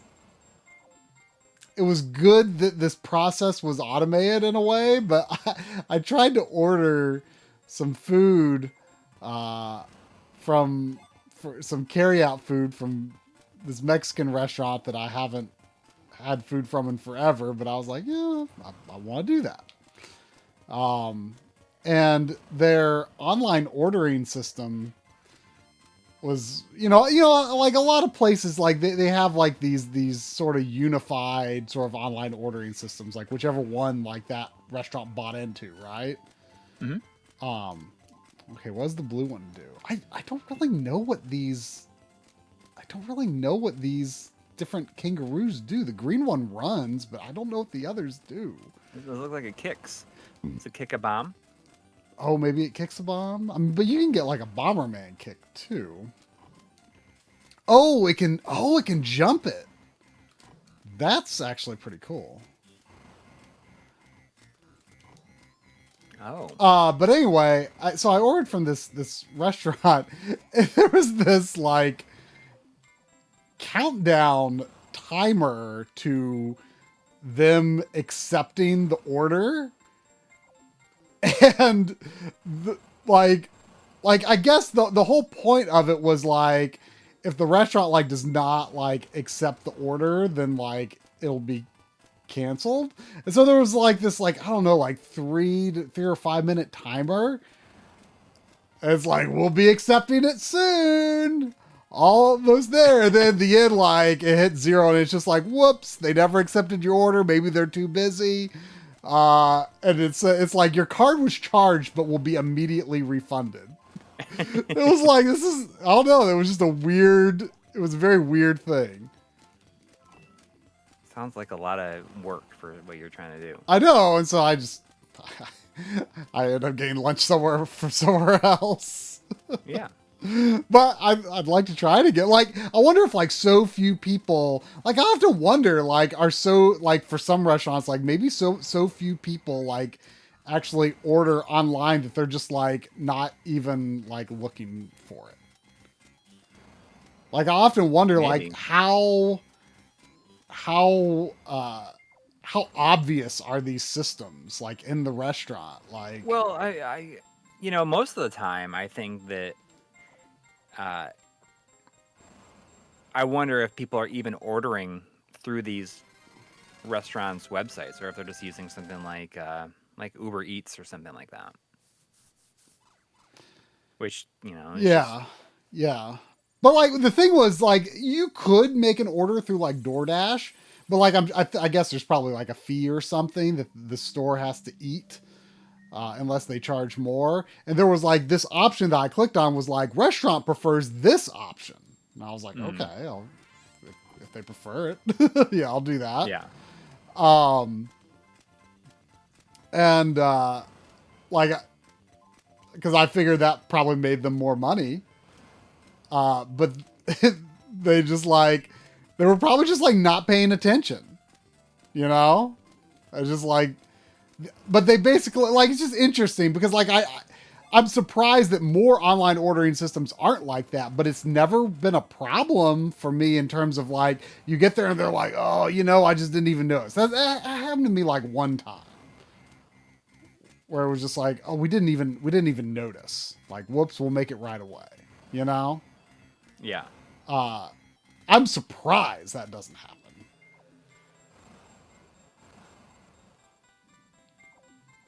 But I guess it would have happened with this place. Maybe I'll try them some other time. I don't think that Lufia came out for the Sega CD or PS1. I think that there was It's Super NES, Game Boy Color, and I think there was a Game Boy Advance. I think there's a DS remake. Are you thinking of Lunar? Maybe they're thinking of Lunar. Yeah. They're thinking of Lunar. They got to be thinking of Lunar. There can be arguments made for both. Oh, dang it. I think. I personally prefer the Sega CD version. That's I'm guessing that might be an uncommon opinion, if only because fewer people have played Sega CD games than PS1 games. Like it's just in terms of a platform ownership standpoint, it's more accessible. Yeah. I mean, I just prefer the Sega CD version because it was the first one I played, and I think that the music is much better. And oh, dang it! What was I thinking? But you know, it's actually really cool if you play the Sega CD version first, and then you play the PS1 version afterwards. I think that you'd probably get a lot out of it because they add and change enough to be like, oh, you know, this is pretty interesting, the changes that they made. And I think that it's worth playing both of them, honestly. And I in a way I kind of want you to do that, try. Oh. I want you to. I kind of, or maybe you play them in reverse order. I probably will if I do that. Because I have the PS1 the CD version is not that long. I mean, both of them, I think, are like under 20 hours.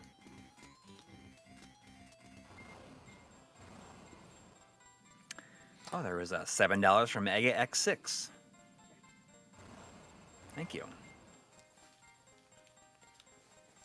Oh, no. Yeah, so Chris V agrees with me, saying, you know, I prefer the Sega CD version too, but the PS1 Saturn versions of Lunar are really different, so they're both worth playing. Oh, I thought I was far enough away. Dang it. I saw someone ask if we're getting Elden Ring. Coury is definitely not, because he has decided he is firmly just not interested in the Souls genre. Yeah, I love those games, but I have not finished Sekiro yet, so I'm holding myself to. Oh, what was I thinking? I'm holding myself to restarting and finishing Sekiro before I get Elden Ring. There's $5 from Vanessa saying, thanks back to Corey's. Do you have a Sega CD skit? Oh gosh. You know what's funny is, you know, I kept the raw takes of that, mm-hmm. and I will definitely put them in like whatever our next blooper reel is when we have enough for a blooper reel. I do it like a whole bunch of different ways, and one time, I think I only sent Joe like 2 of them. I didn't send him like all of them. Yeah, I have the entire file. I think I did it once with with the stogie. Hey, you still don't have a Sega CD? Like, were you angry? Like, I can't imagine you being angry when you do that. Yeah, let me see if I can find a screenshot here. Like I kind of imagine it being more of like a casual, just like conversational, like, you don't have a Sega CD? Hey. You know, if we, I don't know if Mix It Up has come to YouTube streaming yet. I heard that was in the plans, but like if we ever get Mix It Up on these streams, like we definitely have to have some notifications with your Sega CD antics. Oh yeah, for sure. I didn't realize that was something they had to be supported.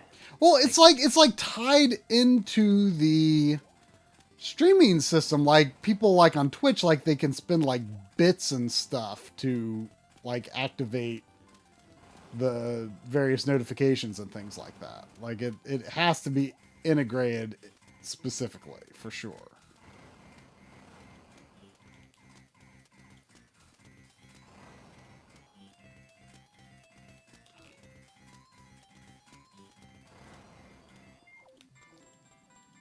I might not have the Stogie one here.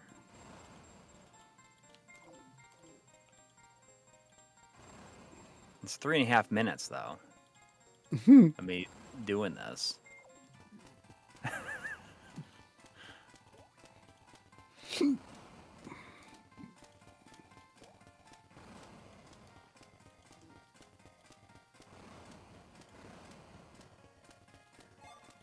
Or maybe I'm mixing it up with another thing, right? I do have one where I have a stogie. Like if I was recording, what was it? Looked like the N64 digital.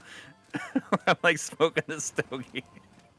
It's 64 digital. What? Yeah, like it's like doing my on cam. I can't imagine why.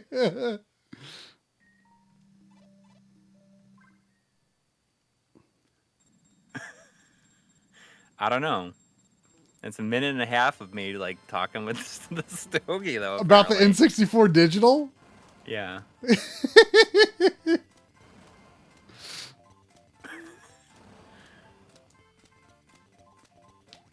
It was not lit as a fake stogie.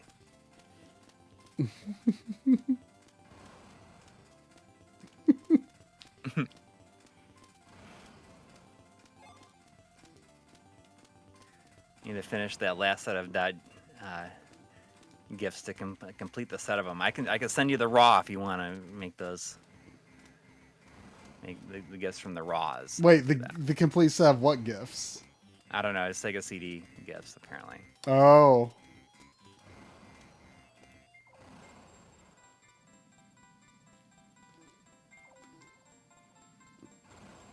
I don't know. You know, I might have enough to release a blooper. I did. I gave you a few things.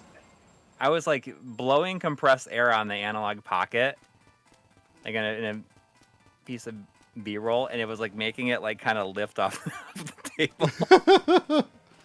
And it was like it started sliding around, and I thought it was just the funniest thing.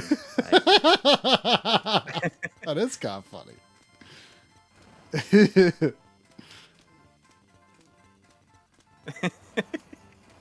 It looks like a ghost is trying to play it.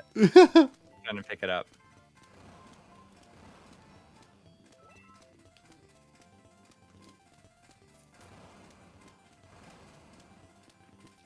Oh gosh, what is this? The line bomb? What? How do you use that? I got that the line bomb thing sounds familiar, but I don't know how. Oh, there we go. I was able to put a bomb under me and a bomb in front of me. Interesting. Okay.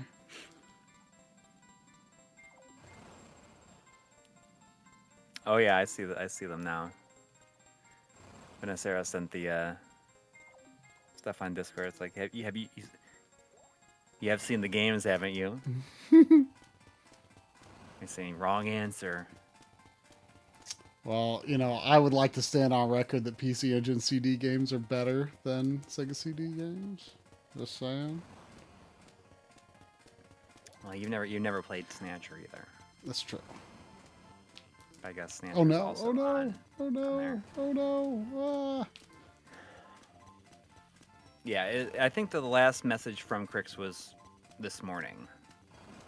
Or was it? Yes, it was this morning, I think. Which is the first in several days. Yeah.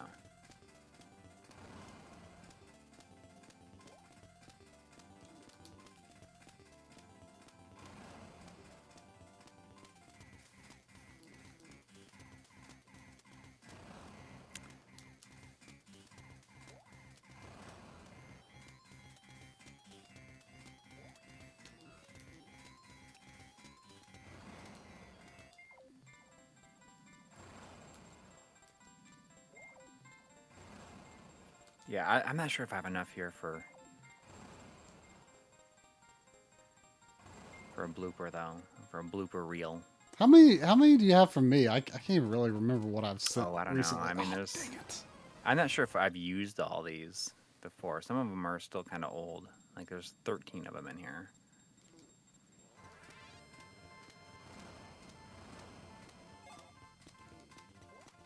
I still think like, I mean, it's not exactly a blooper, but like it kind of is. I still think the funniest thing.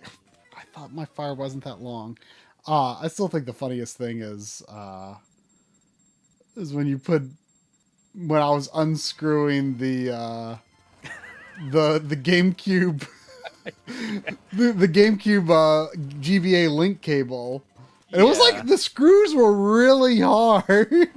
Yeah. And you're like, and you just like, you said, and with a little force, then you just have me going, there it goes. You have to, you really got to listen for it. There it goes.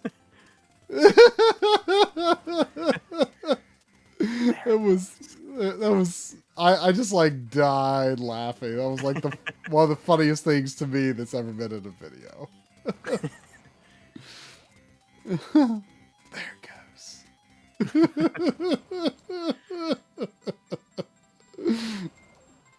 Oh, I wonder if are the first batch of analog pockets supposed to ship sometime soon. Oh, are they, or is this just wishful thinking?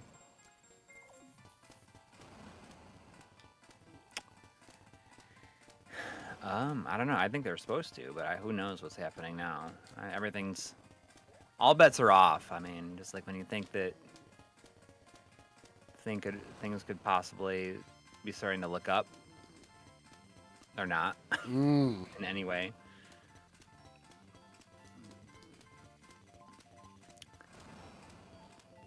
How did we feel when Rare made Kinect Sports? I mean, I didn't feel anything.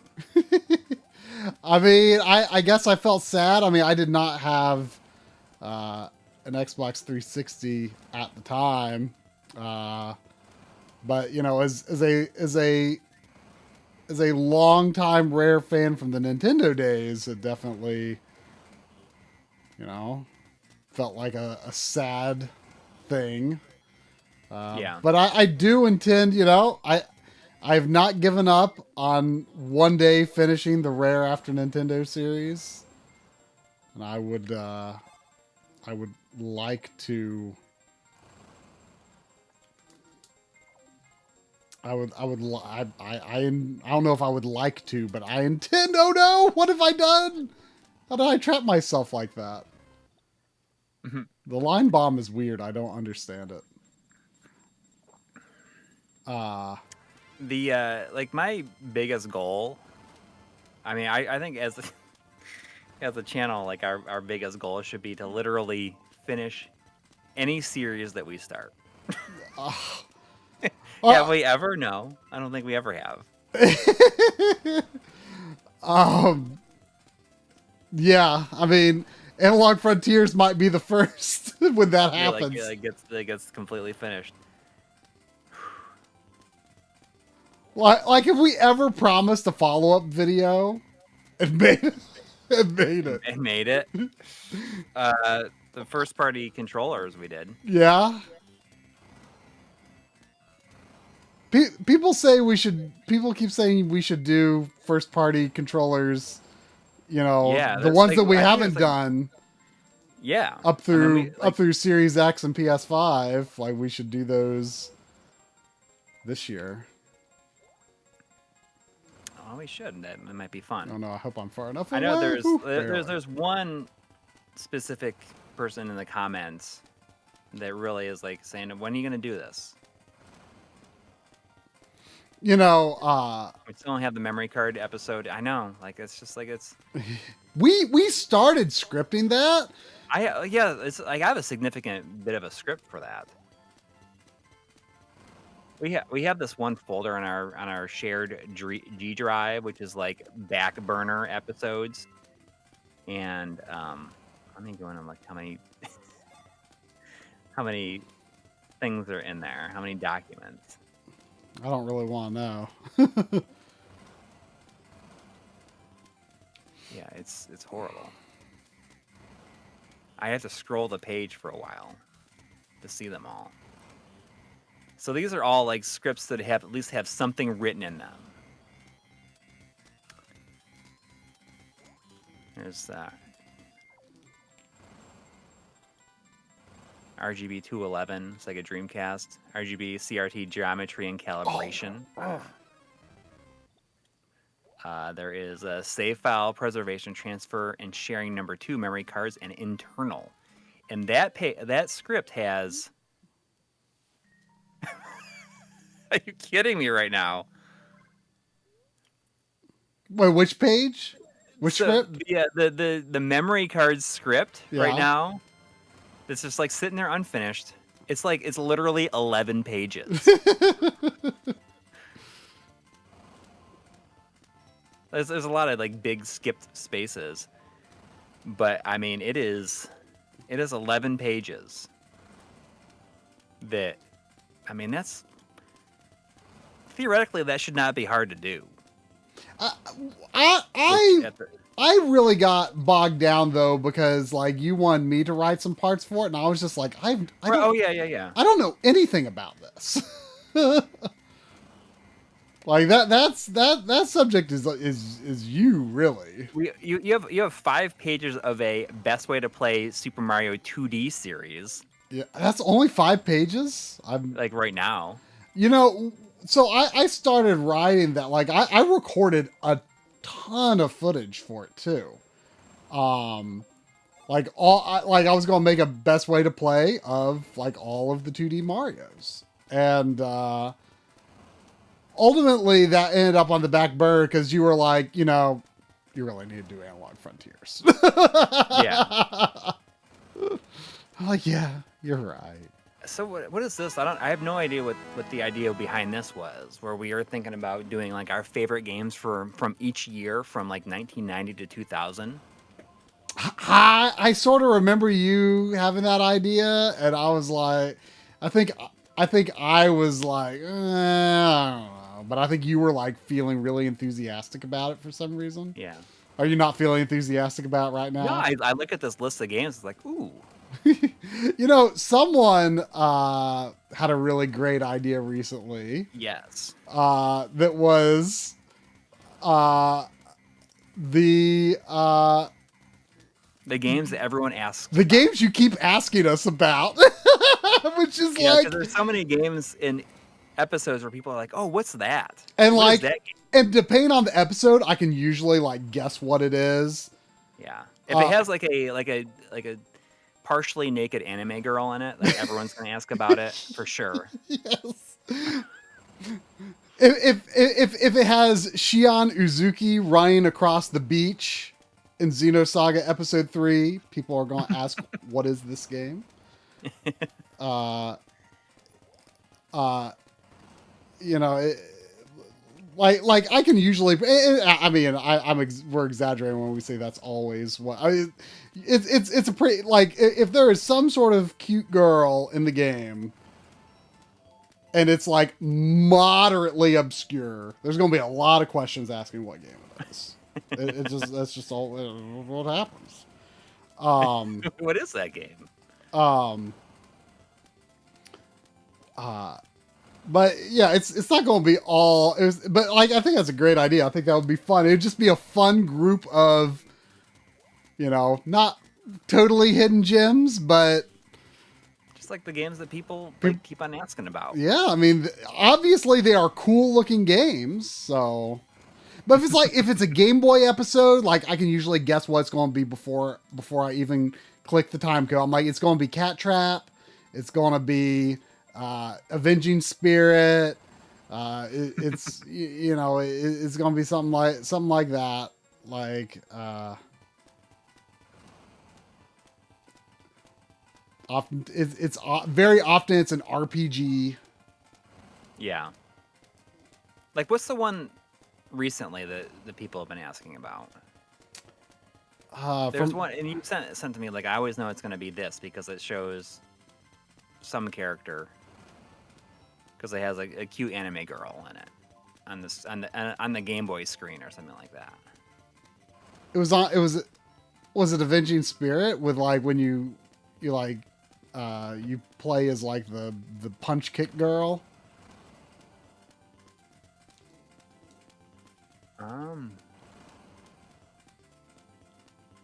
don't know. I was trying to see if I could figure out what it was, but I don't know. There's $2 from Phenonymous. Thank you. Thank you. Saying, evening, fellas. $2 for two bad dudes. We are too legit to quit.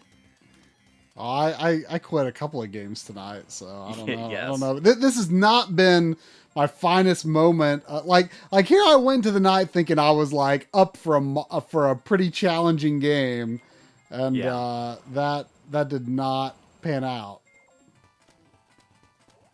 You have an outline.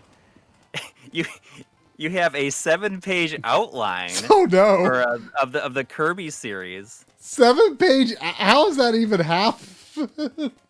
I don't know. It's like different versions. It's like 7 pages of an outline. That's horrifying. Konami on the Famicom disc system. Yeah. I may still do that. You have 3 pages of that. I may still do that. I've talked to Show about that a bit.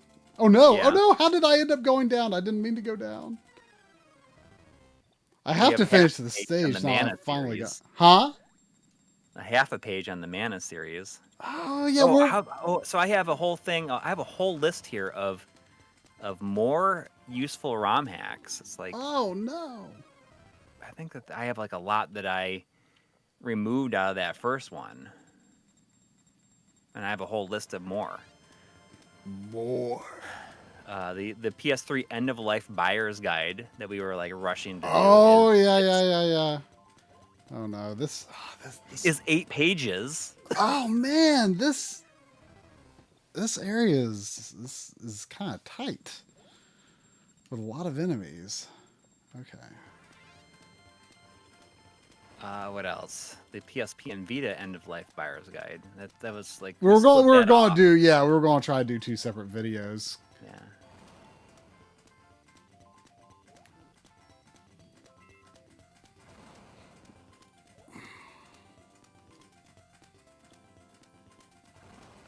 Let's see here. The best way to play Final Fantasy 7, 8, and 9, the PS1 era. Oh yeah.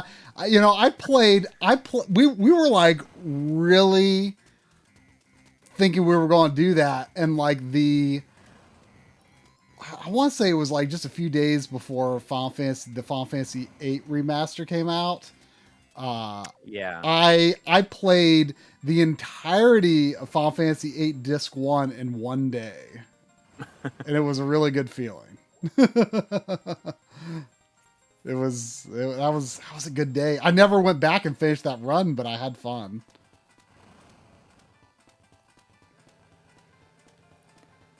I have 3 pages of an Ys series primer script. Yeah. Here's an outline for the Wonder Boy series that we have. Oh yeah. And it's 5 pages. We have like we have a lot of like decently like lengthy, like a lot written about some of these videos that we just never did. Mm-hmm.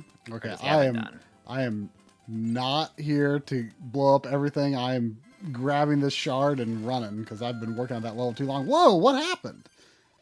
Oh, is there like, I guess you get like a bonus thing if you, I think it's the first time I like didn't, I think it was the first time did I get like an extra life or anything? I think it was the first time I didn't blow everything up. And I got like a bonus game. Well, I don't know. Like, it might be a trade-off. Like I mean, I guess powering up isn't necessarily that crucial because there's going to be power-ups all over the place. So maybe that should be my new strategy going forward.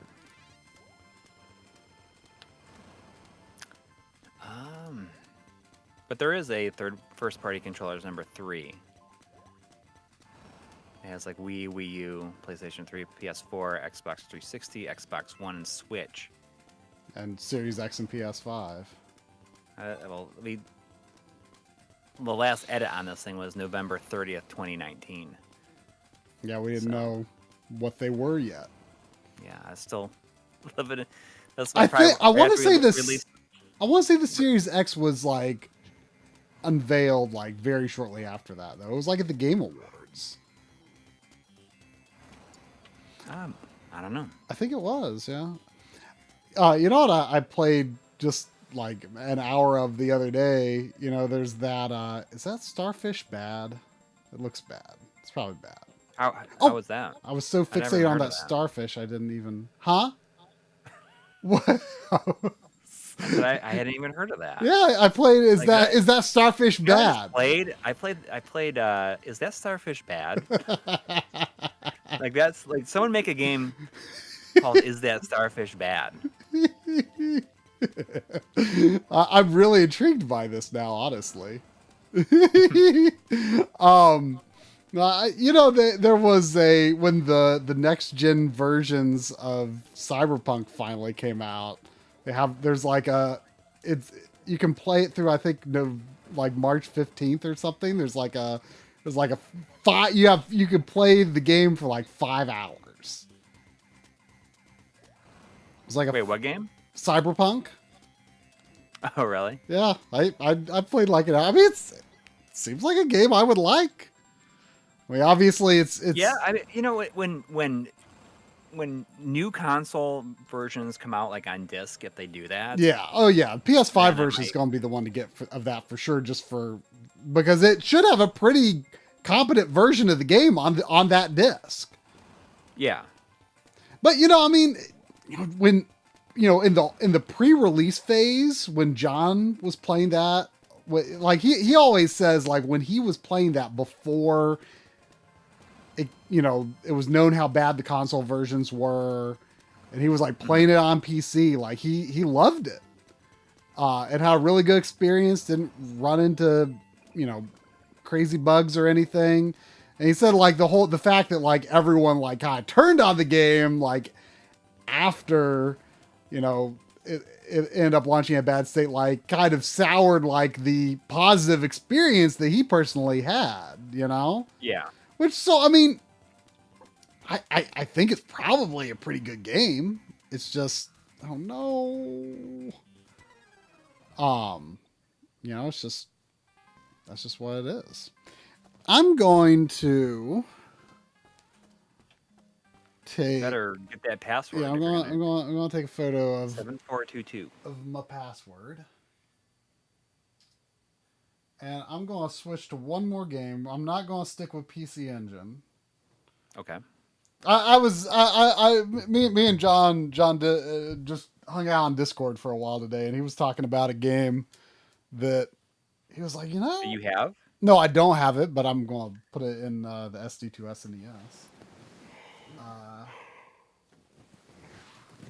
Although, let's see, Super Nintendo controller here. I've got a Super Famicom controller plugged into the Super Nintendo over here, and it's way too short.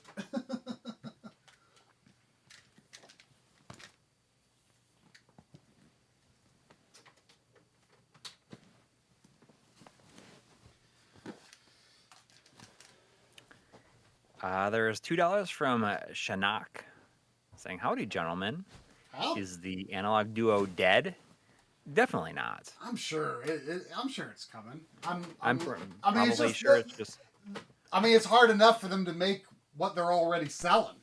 Yeah, I think that the situation right now is probably that they don't want to put that up for sale when they're still like trying to wrangle everything that's happening with the Pocket, and I think that's smart.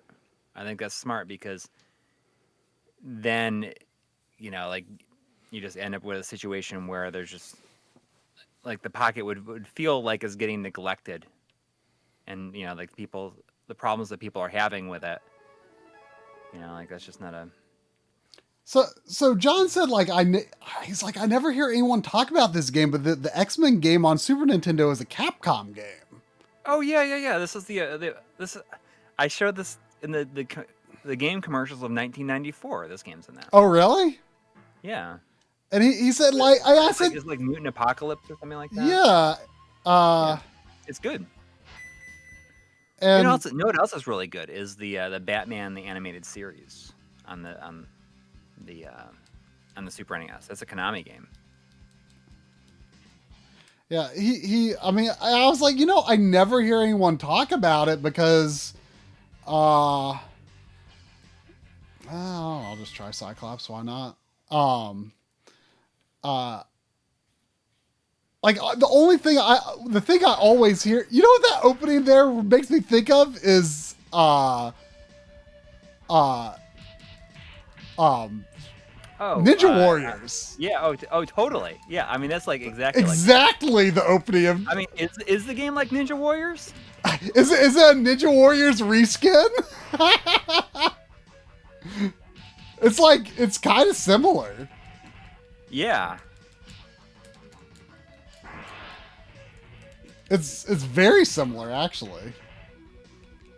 But like, I was like, the only thing I ever hear anyone talk about is how bad the Genesis X-Men game is. Yeah. Like, no one talks I about don't this care for being Genesis good. games either. Do you have this? No, but now that you're, it's like Ninja Warriors. I'm kind of like, oh, this is. It's like a lot more it's like interesting to me. Yeah. I wonder, is it expensive? No, it's like $25. I looked it up earlier. Yeah. And I was like, oh, well, I want to try that out. Maybe I want to get it. You know what? I also, John told me that he like very recently discovered. Or you can get it new. You can get it complete in box and sealed for $437. And that's the sale price. It was $546.30 before. Okay. What were we gonna say? John said that I gotta be honest, I don't even know who Psylocke is. I'm not an X-Men expert. Whoa, what is this? Do we have different? She's the one that has do they have different kinetic energy? Like not, or Gamma is kinetic energy, but she uses like the. Is she in the movies? She was in Apocalypse. Oh, okay. I've only seen the first 3 movies. But I mean, she's like definitely like her and like this is a totally different. And Gambit level. are the 2 like big '90s X-Men. Oh, I remember now because John said they had like a Mega Man style like level select. So I guess each character like has their own level. Oh, I see. Yeah, the psychic energy blades. Like she should have. Sandy, you got me. Like an energy sword that comes out of her hands. But she's in the Capcom fighting games too.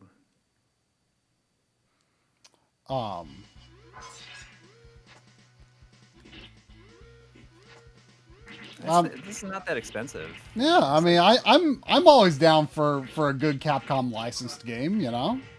Yeah.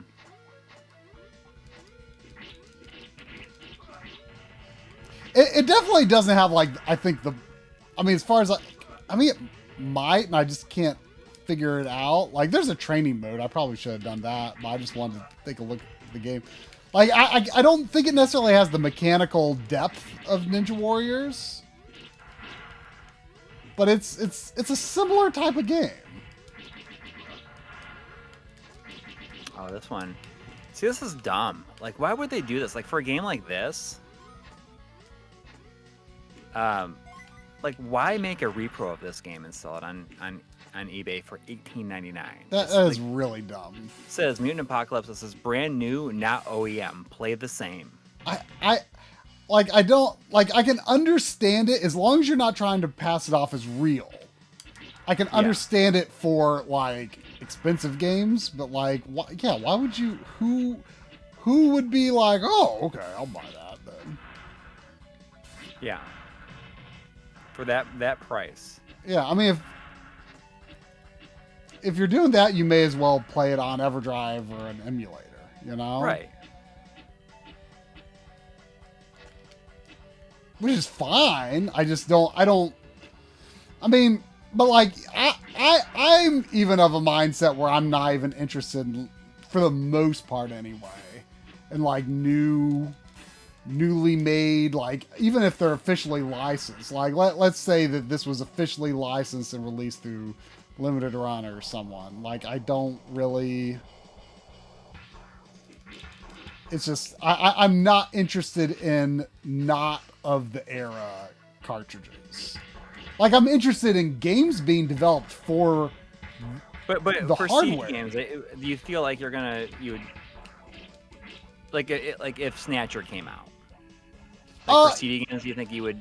I would make an exception for Snatcher probably, but Mm-hmm. I don't know how many exceptions I would make. I probably would do it for Snatcher though.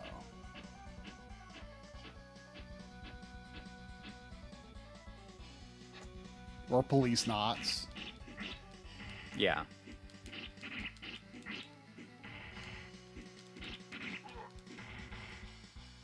I mean, so I did buy that. I bought the retro bit, Oh, the Mega Man Genesis game. Like that was the first. I guess I bought Glaylancer also. don't tell me you're not getting Rondo of Blood for the TG16 CD. I have Rondo of Blood. Yeah, I'm gonna get that just because it's, you know. Oh, I didn't even know that. Who's doing it? Limited Run is doing that. I wasn't aware. But, you know, Limited Run's doing it. yeah, like a TurboGrafx 16. Oh, okay, I did not know that. I mean, that's interesting, but I mean, both of us have it. We have the real thing. So Yeah, but I'm gonna get it probably just because it's gonna have the like the English translation on it and stuff like that. Just like on. I mean, for that, I'm happy enough having the Japanese game. No, for the official translation, I'm happy enough having the the Requiem. Yeah, that's true. But yeah, I bought the Mega Man Wily Wars retro bit version that they did.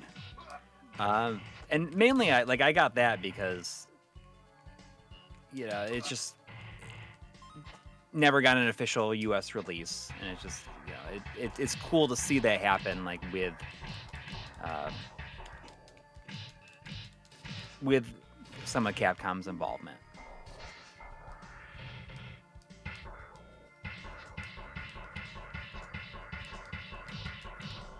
I did not know that standing on the underside of Upside Down was one of Beast's special things.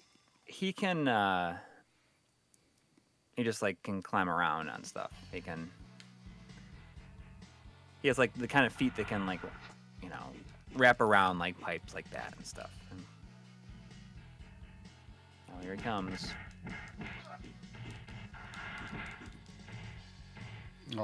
Yeah, I mean, Gambit and Psylocke are the two big '90s X-Men. I feel like. I gotta be honest. I am not really familiar with either one. Really, I mean, Gambit was definitely a big deal at the time. Yeah, I mean, I didn't watch the show. Like I say, I mean, most of my X-Men exposure is the first three movies. Otherwise, I don't know a lot about it.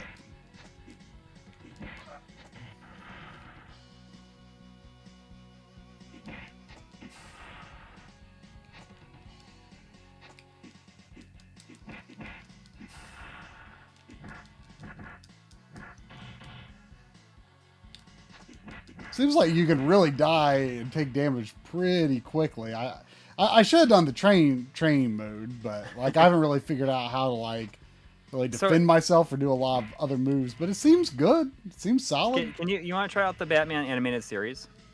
I'm pretty sure I've tried it before. What's the shortcut?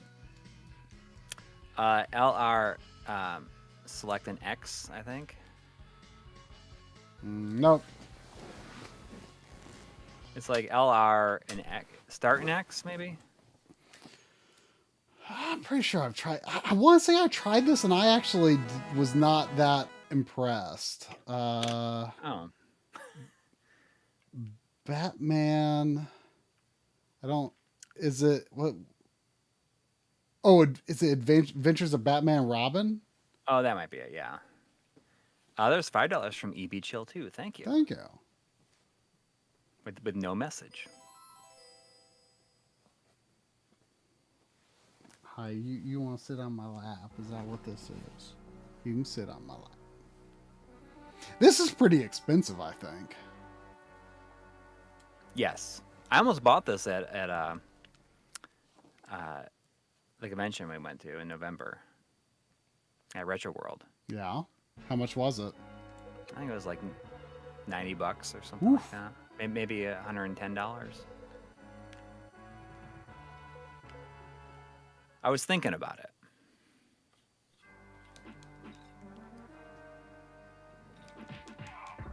This is a Capcom game, right? No, it's Konami. That's what I meant to say. Yeah.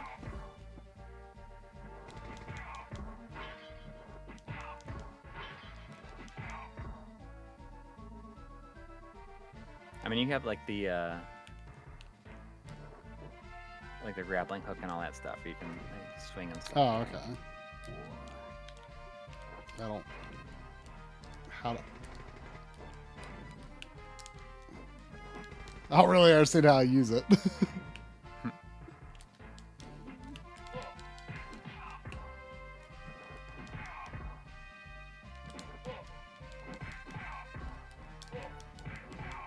Yeah, I'm pretty sure this is generally considered pretty good, though. Yeah. To be honest, the Batman game that I want the most for Super Nintendo is Batman Returns. I'm surprised you still don't have that. I am too. I always forget about it because it's like it's not a game I would expect to be good. Yeah. No, but it's a really interesting beat 'em up. Yeah.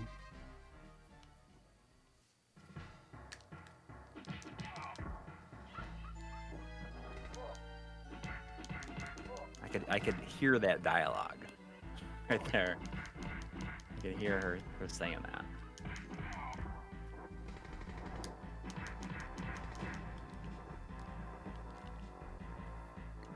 Sandy, you're a little bit in my way. Oh, how'd you do that roll? Press jump when you're laying down. Just hold down and press B. Oh, it's got wall jumping. I mean, it's got some good stuff in here. It's got rolls and wall jumping and like Prince of Persia-esque like ledge grabbing. Yeah, I mean this does seem good. I think I just maybe wasn't in the right mood for it when I was trying it out a year or two ago. Yeah.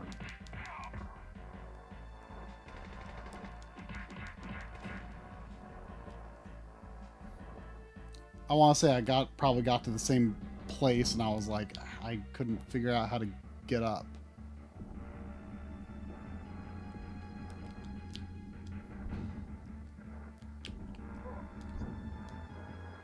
Yeah, the Genesis game. Oh, that must be a grapple. It's thing. very impressive in its own way. Try shooting your grappling hook straight up. I don't know what button it is. It's not. Oh, X cycles through. Okay. There we go. Okay. I don't love how the grappling hook feels.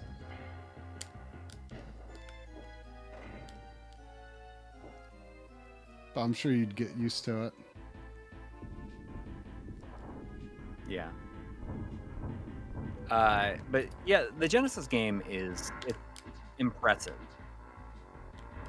But this Oh yeah, it looks more like this feels more like Batman. Yeah, well, it's honestly it's the same situation as Capcom versus Capcom Super Nintendo Aladdin versus Genesis. Like the Genesis one is very impressive, and not that the Super Nintendo one's a bad looking game. It's a good looking game, but it's just like the Genesis one. Yes, I understand why people are so impressed by it. Mm-hmm. But like it, I just don't think it's very fun. I'm gonna get some water real quick. I'll be right back.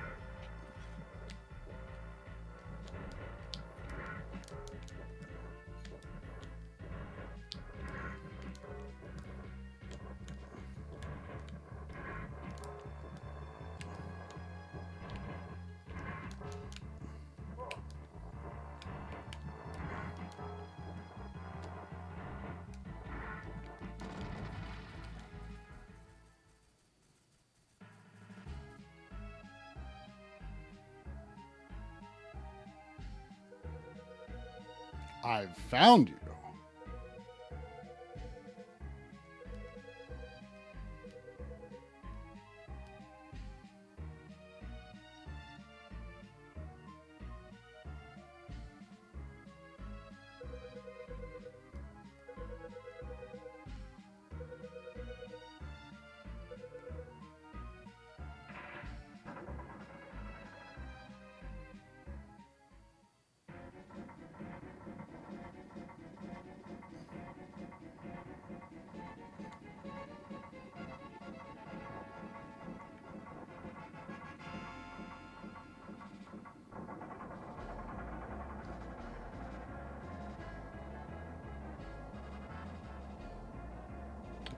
Hold on, nothing going on right now.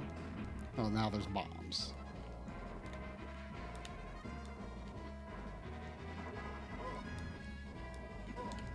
Oh, can I not stand on Joker's thing?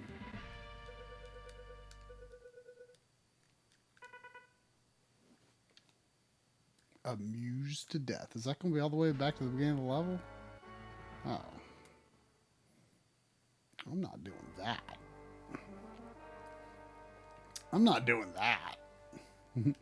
Yeah, I mean, it seems like a pretty good game. It's too expensive to realistically ever obtain for real, though. What are you doing, Sandy? What are you doing? You see the monitor up there? It's Coury's room. But he's not there right now.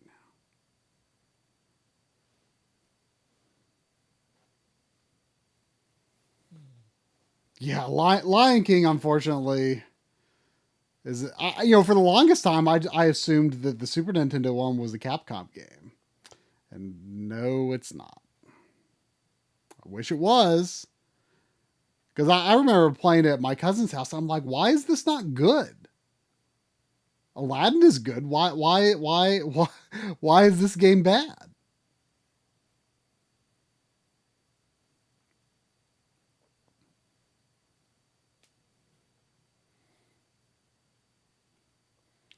Coury went to get water, like, right when we were about to be done anyway.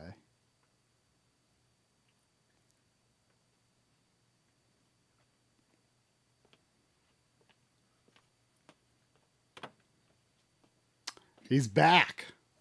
But I think we're, like, kind of winding down anyway. Oh, yeah. I mean, I realized that when I was upstairs. I was like, oh. Could have waited a minute. Yeah. What well, you can't really see it on the stream. What CRT is on your shooting table back there?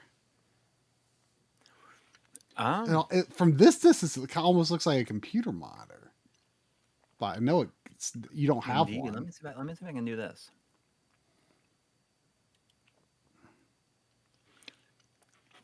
Is that? I seen. It should be sending like a black feed. Yeah, it's black. Okay, well, it's okay. That's okay. 1 second. You got a lens cap on it? Yeah, hang on.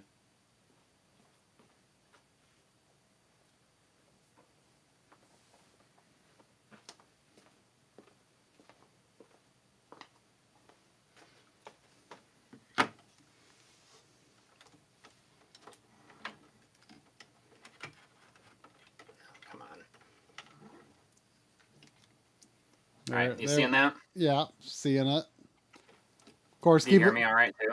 Yeah, actually. Yeah, you probably hear me on here. Yeah, is that on your camera mic? No, that's the shotgun that I have running over here. Oh, okay, yeah. Did you have to turn it on intentionally, or? It's just on the mixer. Yeah, I just had to unmute it. When did I get my NEC multi-sync? I think it was 2000. It was probably, I think it was like really early 2018. I think. And the guy gave it to me for $15, I think. Really good deal. Or it was $5 from Master Cipher. Thank you. Saying Sandy. Sandy. Did you get the one from Chanok? The what? No. Let me scroll up and see. Ooh, it's bright. It's just like it's that one that Steve fixed. Oh, okay. For some reason, it looked like it looked like a. I had my 14L5. Oh, that was back here asking for a about little the analog duo was that, and then there was 5 from EV Chill with no comment. But thank you.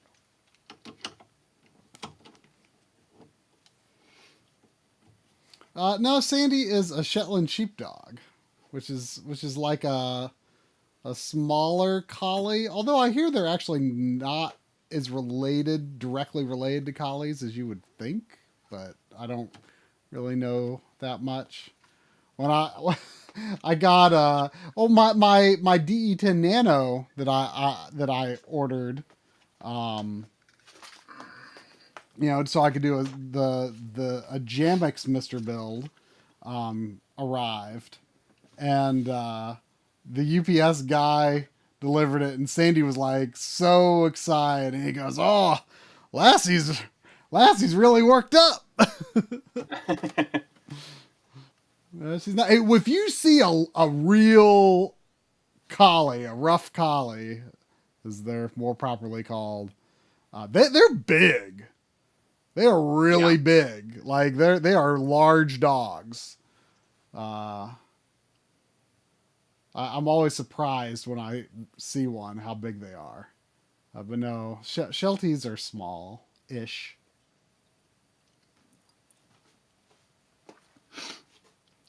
I spent a bunch of time, like just kind of fixing it up over here. That I can. It's nice that I can just turn that on and be able to walk over here and do that. Yeah. Yeah. But yeah, so I mean, this is just. I've been using this one. I had the 14L5 over here that I was using for a little while, but what I like about this one is it has the anti-glare filter on it, which like really just makes it so much easier to shoot off screen with that.